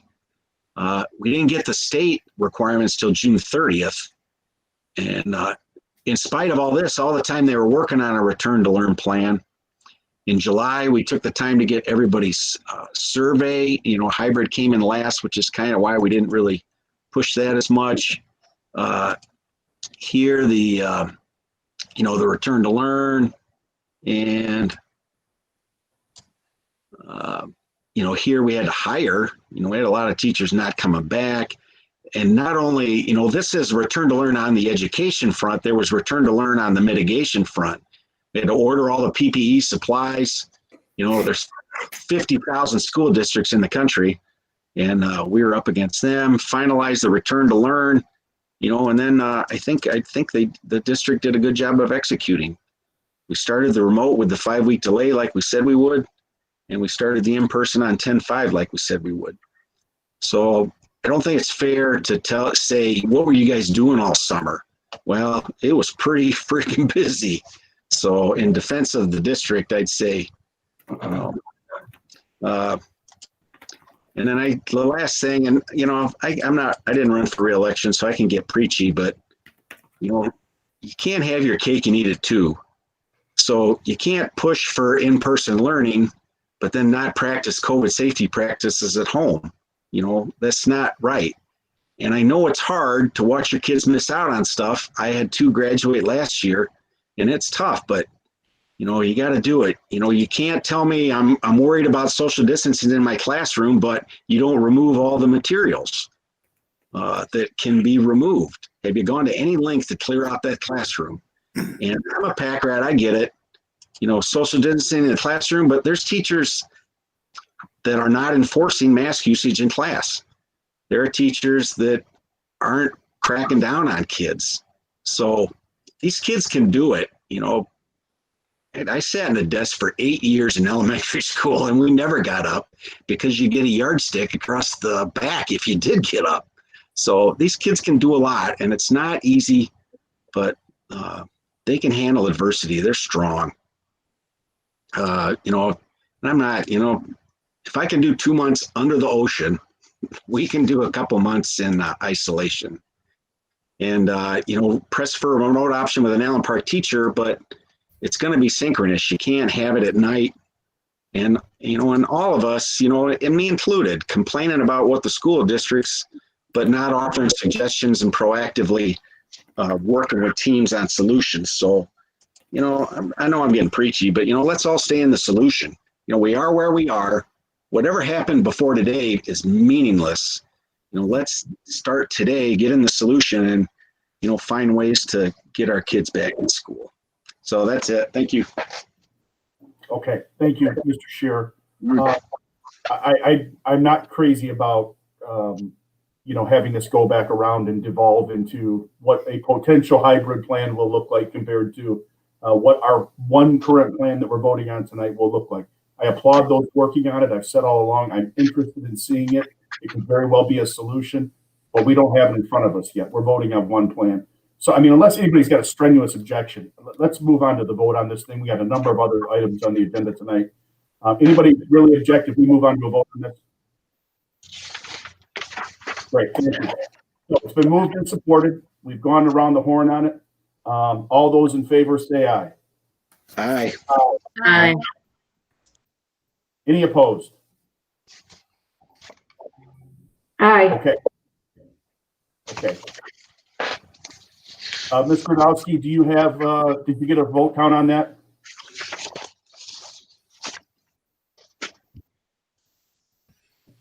I believe I have 6 ayes and 1 nay. Yeah, I saw Rick's hand kind of delay timed on the thing. Rick, you were an aye or a nay? I was an aye. Sorry. Okay, thank you. Okay, thank you, everybody, and thank you, everybody, for their work. I do look forward to getting the hybrid committees working. I thank them for the tireless work. I know they've worked hard. So let's move on to the next item in the agenda, introduction of new business. Mr. Dargan. Excellent. Thank you, everybody. Resolution regarding the Open Meetings Act. Senate Bill 1108 recently passed by the Senate and the House and signed by Governor Whitmer amends the Open Meetings Act to permit virtual meetings and allow individual board members to virtually participate and vote in public meetings under the specific circumstances. The resolution offer this evening is for us to use during a period of time provided through the statutory amendment in lieu of recommending a temporary board policy change. As amended, the Open Meetings Act allowed for the continuation of virtual meetings for any circumstances through the end of this year, December 31, 2020, and provides retroactive application to deem as valid as virtual meetings that have taken place since March 18, 2020, under the now defunct executive orders. The suggested motion that the Allen Park Public Schools Board of Education adopt the resolution regarding the Open Meetings Act as presented. So moved. Support. Okay, it's been moved and supported. Pretty straightforward. Any questions by anybody? Okay, hearing none, we'll call the vote. All those in favor say aye. Aye. Aye. Any opposed? Okay, motion carries. Mr. Darga, next item. Annual summer tax Hey, resolution. Gordon, does that mean, so that means the January meeting has to be in person? Is that, So if it only is valid through December 31st, 2020, I would imagine that it's either going to be in person or there'll be an extension of this at next month's meeting. okay, thank you. Correct. Annual summer tax resolution pursuant to revised school code section 1613, school districts are required to renew and invoke authorization for summer tax levy of either 50% or 100% on an annual basis by December 31. The board has authorized a 100% summer tax levy for the past few years, and we wish to renew the authorization for continuation. Suggested motion that the Allen Park Board of Education adopt the summer tax resolution for 2021 as presented. So moved. Support. Moved and supported. I think we've done this for a number of years when we first got the option, right, Mr. Darga? Moved that it makes a difference in when we receive our funds. Okay. Any questions on this? Hey, Gordon, that just means like for us business owners, what we've been doing, like our taxes in the winter are much smaller and in the summer they're much larger, right? Okay, just making sure. That's exactly right. Oh, okay. Any other questions? Okay, been moved and supported. All those in favor say aye. Aye. Any opposed? Hearing none, motion carries. Mr. Darga, next. This evening, I'm pleased to introduce Mr. Nathan Balderman from Riemann. Mr. Balderman will provide board members and the school community with an overview of the 2019-2020 school district audit budget. At this time, I'd like to introduce Mr. Balderman. And Mr. Balderman, I do apologize. I know you've been waiting quite a while, but we're great to have you back, and we're looking forward to your presentation. All right, not a problem. I'm going to go ahead and present again. So just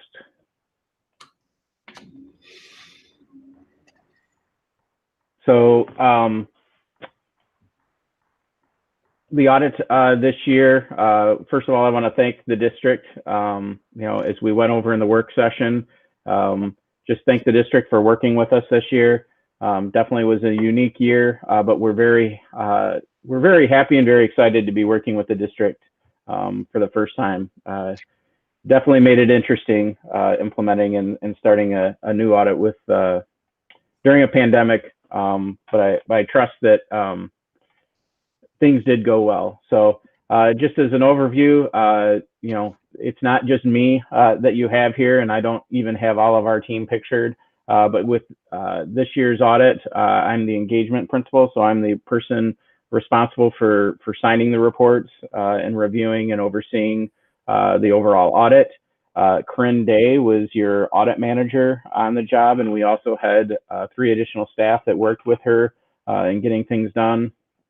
And Doug Dieter was the concurring principal, which in the first year, we have as a firm policy that in the first year of an audit, we have a concurring principal that looks over the files, make sure everything is done, kind of that double check for me, make sure that all the risks were appropriately addressed, that type of thing in the audit. So just another level of quality control review that we have in addition to the other reviews that are in place. So the audit results this year, just we'll go over briefly with you. As far as our piece, when you're looking through the report, there's reports that actually cover each one of these items. The first item is the independent auditor's report. That report gives you the opinion on the financial statements, which is the primary objective you have when you contract with an auditor. The audit report that's in the file talks about and gives an overview of whose responsibility it is for the financial statements themselves, as well as the internal controls to make sure the information is accurate, and that's management. Our responsibility as auditors then is to plan an audit, risk assess, so that we can give you our opinion on the audit. And we did come back with a clean or an unmodified opinion or a clean opinion. So the wording is always slightly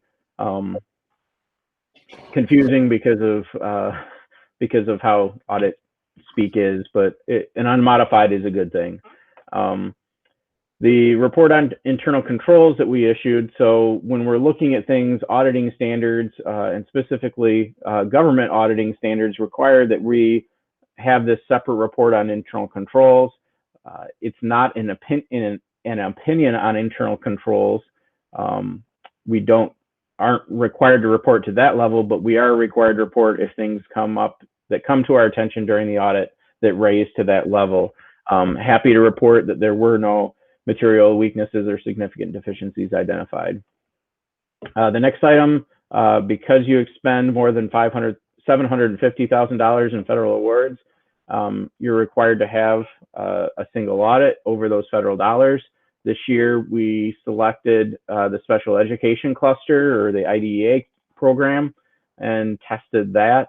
Again, we had an unmodified or a clean opinion on compliance related to that. And in the same way, we have to look at internal controls while we're doing that testing over compliance, and we had no material weaknesses or significant deficiencies identified. So a very clean audit.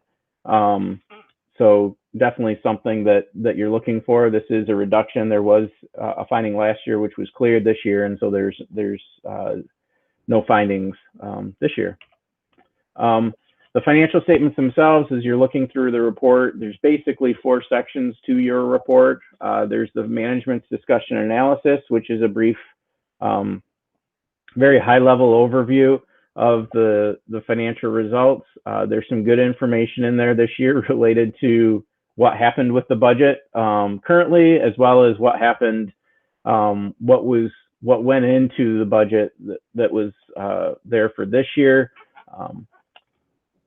The next section is the basic financial statements, and they're split up between 3 different sections. You have the government-wide financial statements, the full accrual accounting, the fund financial statements, which is what you're used to budgeting and looking at it on a day-to-day basis, and then the notes to the financial statements. The next section is RSI, or required supplementary information. This includes some trend information on your cost sharing, the MIPSERS plan, so you can see where that liability has gone over the last several years, as well as the contributions that have had to be made to the plan. And then there's supplementary information that's just a schedule in the back of the report. Just as a high level overview of where your net position looks, I mostly point this out so that I can highlight the fact that you have this deficit, but that deficit is caused by the high amount of liabilities that you have there related to the pension and OPEB underfunding for MIPSERS.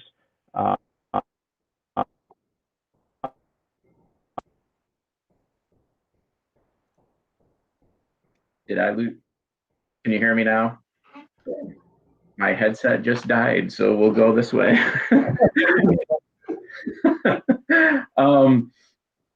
So that deficit is primarily caused by that pension and OPEB liability. So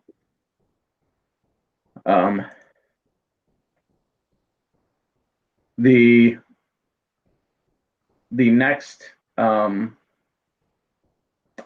thing that I wanted to point out was the fund balance. As of year end, you have the 2 columns here between the 2 years. At the end of the year, your total fund balance, that should read fund balance, not net position, but your total fund balance for your funds was 6.2 million. Of that, 4.6 million is in the general fund, and you can see the various other funds that have funds there, including the capital projects fund that has the money related to the enhancement millage. And then this next schedule shows the comparison of what you originally planned way back in June of 2019, the budget that was adopted before the fiscal year began, what the final amended budget was, which was in some ways almost as uncertain and as much of a guess as what you had back in 19, at least on the revenue side, and then the actual results that shows the total fund balance end of the year being the $4,659,000. And that amount, as we had discussed, is approximately 12% of your general fund expenditures, which is the measure that's used in a lot of places when measuring fund balance. Just some significant items to talk about. This was entirely remote, completely different environment than I've ever done. I know there's audits out there that have been done remote, but we did an entire school season where we didn't go out to any of our clients in person. Just trying to maintain and make sure that our employees were safe, as well as your employees and everyone around. There was a new footnote, just the uncertainty related to the coronavirus pandemic. There is some information in your footnotes related to that this year. And then the last couple of items are related to all the CARES Act funding that's out there. I'm sure you've been hearing all the ESSER Foundation formula grants and the coronavirus relief funds. There were some unique items related to how those were accounted for. And for you, pretty much everything is going to be recorded in 2021. There were some districts that, because of the timing of when they actually got their applications in, affected when the funding would be recognized. In the end, it doesn't impact whether or not the what is being reimbursed, that type of thing. It's just a matter of what period it gets recognized in. And so, that's all impacting primarily the 2021 budgets. And as well, we will also be having to audit that in the next year. Those will be audited in the single audit. And I just, take the opportunity once again. I mean, this funding, there's a lot of uncertainty that's out there. And so, I'm cautioning all of my districts, just, keep that in mind as you're looking at your budgets, that type of thing. I think there's, the state's given some extra money this year, that type of, but the projections going out into future years aren't as great. So, we'll see how things go, but luckily they weren't as bad as what we had imagined for this part of the year, but there are challenges going forward. So. Right on time. Right on the strike of the bell. Great job. Thank you, Mr. Balderman, and I do want to welcome you on behalf of the district too. This is our first year working together, and we appreciate your patience being with us this evening as well. So thank you for your time. Those that are watching should know we covered this during our work session, and we went around. Everybody had a chance to ask any questions that they wanted. I feel I think everybody had an answer to their satisfaction. So. Unless something else has come up, anybody have a question for Mr. Balderman? Hearing none, I guess you're off the hook. You can go recharge those headphones. All right. Thank you very much. Have a great night. Thanks, Thank you Nate. very much. Okay. Moving on, Mr. Darga, number 12, superintendent's reports. Very good. In response to public notice, 7 civic-minded individuals expressed interest in the 5 open seats on the Allen Park Board of Education. The Allen Park School Committee thanked these outstanding individuals for their interest in serving their community. This evening, I'm pleased to announce and congratulate the following elected candidates to the Allen Park Board of Education. 4-year term, Ms. Sarah Crawford Filipiak, Mr. Gordon A. Miller, Dr. Jennifer Warren. Our 2-year term, Mrs. Laura Lukey, Mr. Stephen Martin. The insight, concern for the well-being of students and professional experiences of these civic-minded individuals will contribute significantly to the Allen Park Public Schools. We are grateful to them and for their dedication to the students of Allen Park and the community to quality public education. The district will recognize and honor our outgoing members, Mr. Rick Moynihan and Mr. Patrick Shear, at the December Board of Education meeting. It has been a privilege to work with both of you.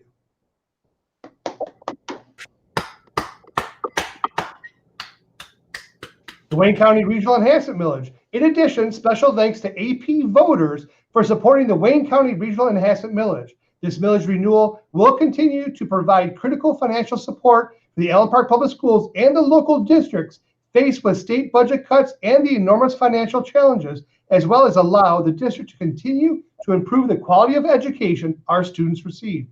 With 100% of Wayne County precincts reporting on this issue, the final tally is yes, 68.02%, and no, 31.98%. This is great news for our students and our school community.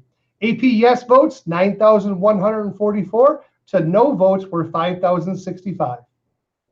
Universal Social Emotional Survey, the district social work team has developed a universal social emotional survey that will be disseminated to all K-12 AP families. In addition, all secondary students will receive their own survey via email. This is consistent with a strong recommendation from MDE that a universal social emotional screener be administered by school districts this school year. The response will be kept highly confidential and reviewed by building level social workers. We know that these have been difficult and stressful times. Some families and students are doing well, and some families and students may be struggling. The social work team is checked in to see how families are doing. To better care and provide, resources are needed. Kudos to Dr. Sokol and the social work team for caring about the needs and feelings of our families, always, but especially during this global pandemic. May 2021 bond next steps. At the October board work session, and again today, representatives from Barton Mallow and French Associates provided an overview of bond planning presentations, which included facility findings, program improvements, technology findings, furniture and equipment needs, as well as cost summary. On Friday, December the 11th, a meeting is scheduled with the Michigan Department of Treasury, Barton Mallow, French Associates, our project architects, Baker Tilly, the district financial consultants, and True Law Firm to finalize a preliminary qualification application. The preliminary qualification application will be brought to the Board of Education for consideration on December the 14th.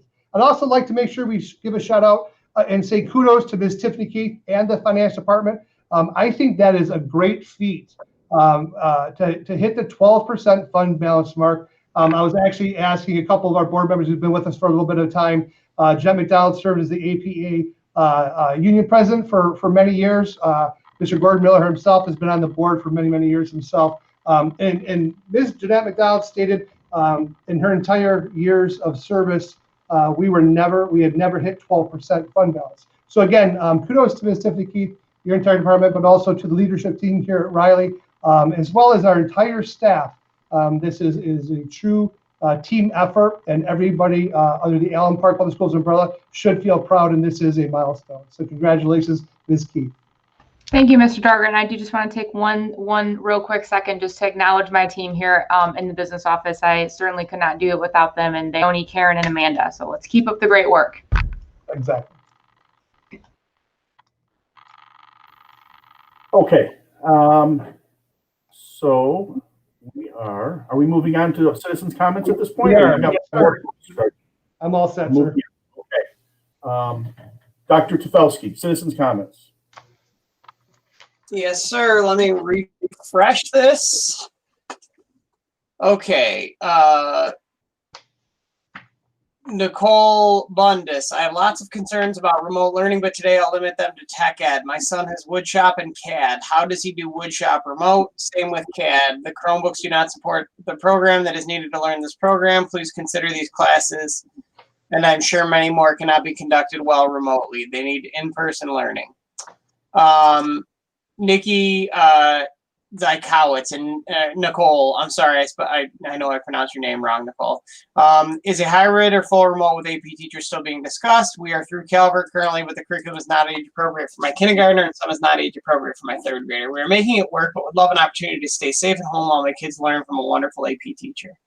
Jennifer Jacobs, thank you for all you're doing to keep our students safe. I would also like my students back in person when it is safe. In the meantime, as I've spoken with some parents we've discussed, would there be a discussion about moving our half day, currently Wednesdays, back to a Friday while students are in remote learning? I know our family enjoyed the longer weekends with the half day on Friday. And then Jenny Sove, other districts that are online require teachers to go to school and teach virtually from the school while classes in session. Why isn't Allen Park doing this? Are we aware how many times middle school and high school these kids just have to sign into a Google form and say they're present? There's no instruction from the teacher. Who is monitoring teacher absences? Why are there no subs? Why do teachers get to choose which day they actually show up and host class time? Who are we supposed to report this to? I've heard everything from We're not meeting today. I have a funeral. I have personal things to tend to, enjoy the weather, etc. Granted, I have 2 kids who both do have a few teachers who are going above and beyond to make education a priority. I'm so thankful for them. Sadly, many more are not doing that. Last week was hard on parents and so crazy.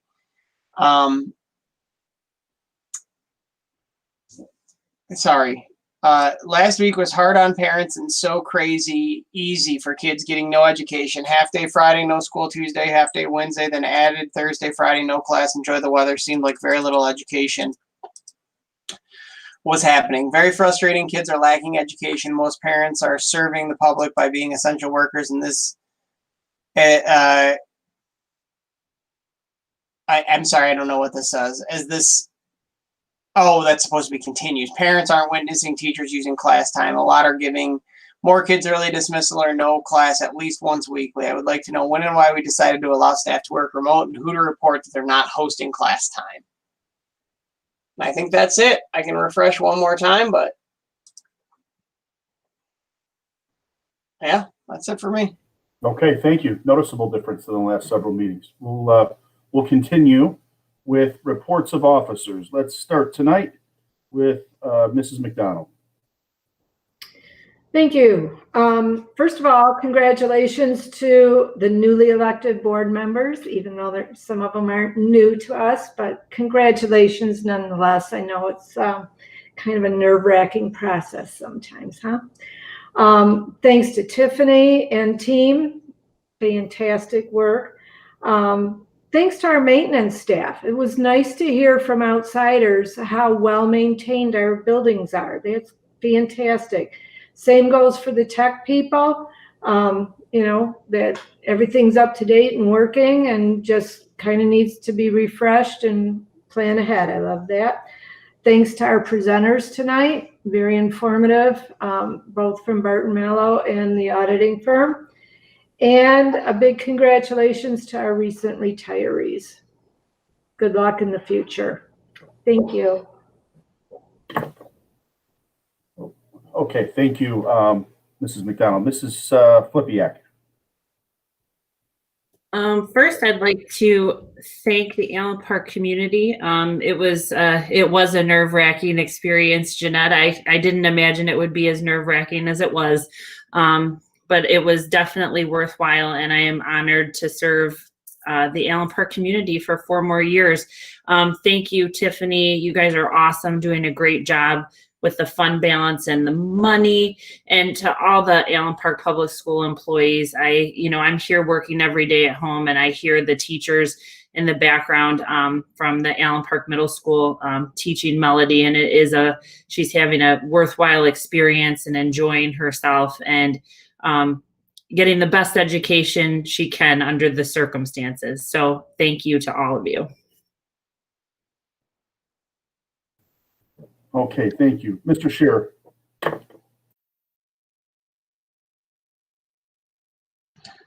feel like I've been complaining a lot, but I just can't say enough of thank yous to the entire district, the staff, administration, and the teachers for just hanging in there through this madness. It's very impressive. And the parents and the families too. I mean, took away busing. I mean, everything's harder, but everybody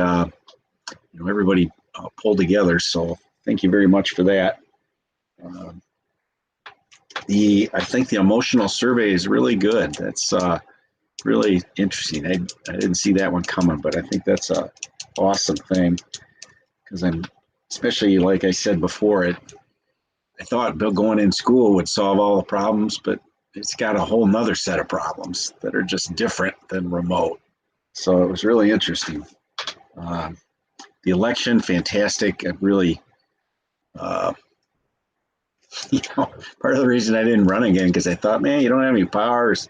Really not much going on, but then all hell broke loose. People that are choosing to run in this environment, I mein, my gosh, that's very courageous, and that's a big sacrifice. So awesome. Again, like Jeanette said, the audit, fantastic. Wow.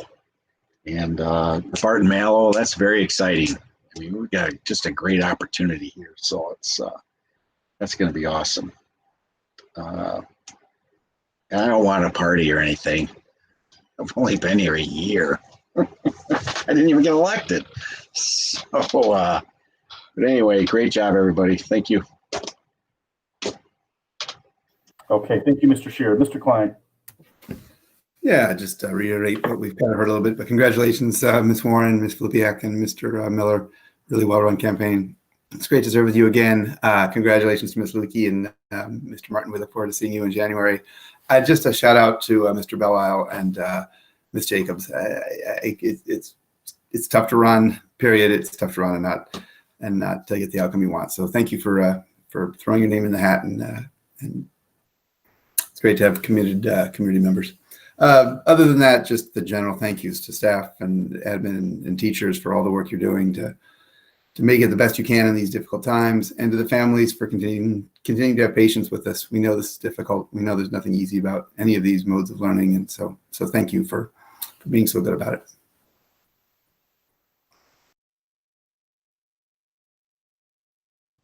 Okay, thank you, Mr. Klein. Dr. Warren. Yep, just same thing, echoing everybody else. I really want to thank everybody in the community, just like Sarah did, who voted and support, or if they didn't live in the community and they still supported me, I really, really appreciate it. It was a very humbling experience, I can tell you that. So yeah, just like Sarah said, I never realized how nerve-wracking that would be. So putting yourself out there, especially during a pandemic, Pat, wasn't, thought about that for a minute. Oh, it was a little scary. So, you can't really please everybody, and that's tough. We're in a tough role, as Mr. Klein and I were talking about during the last board meeting. It's tough. We're trying to do the best we can. I also would like to congratulate, obviously, my running mates there, Gordon and Sarah, and then Steve and Laura. But just like Mike said, a huge shout out to Jen and Zane. It's tough to put your name out there like that. So I really appreciate the fact that they did and that they ran.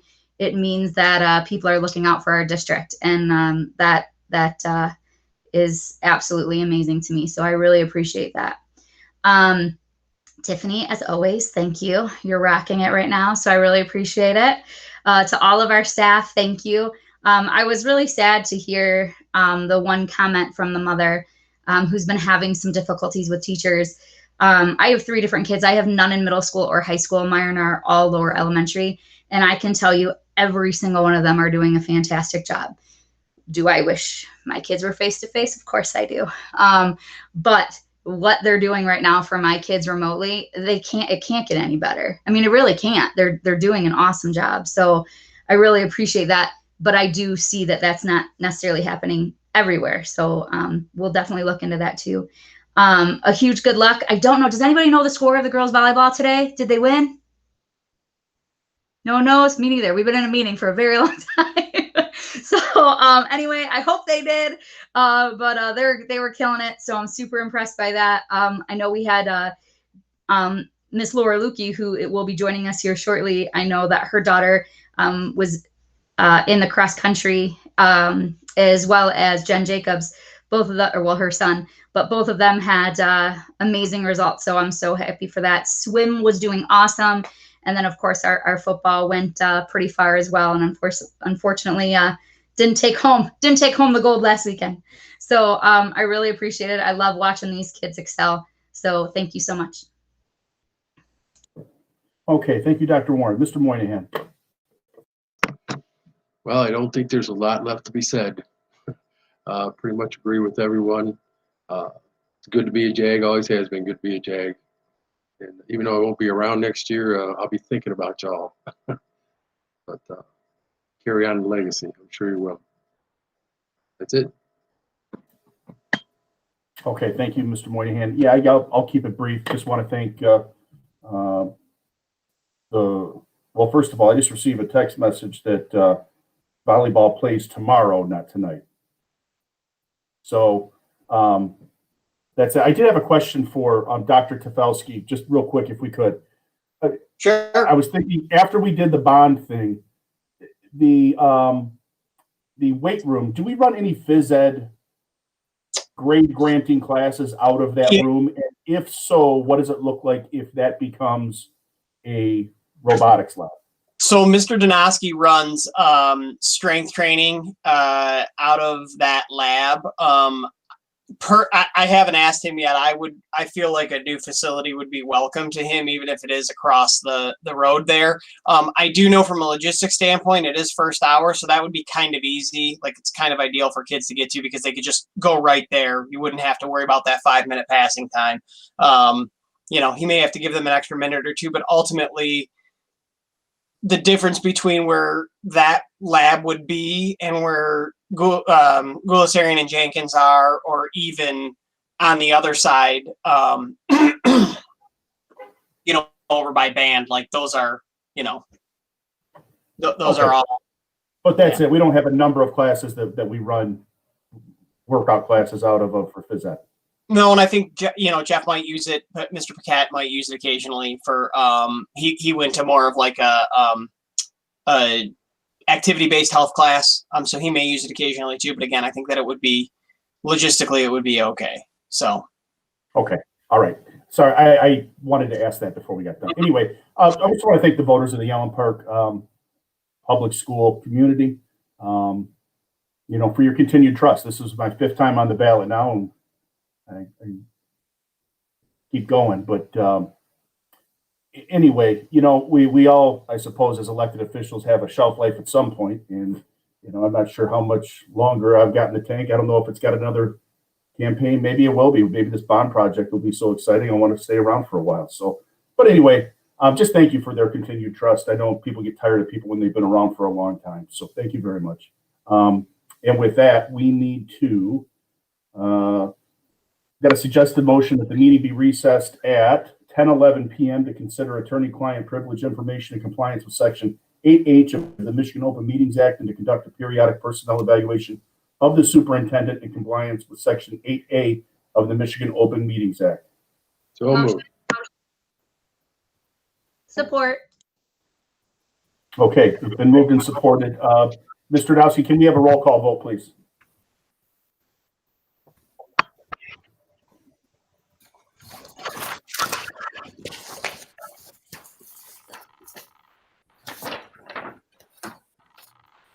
Sorry. Mrs. Flipiak, Aye.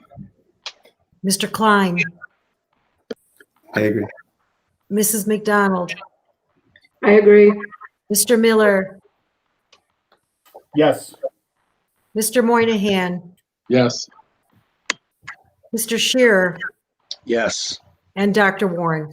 Yes. Thank you. Thank you. Motion carries. We will go into closed session. If we could stop the YouTube broadcast at this point.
So moved.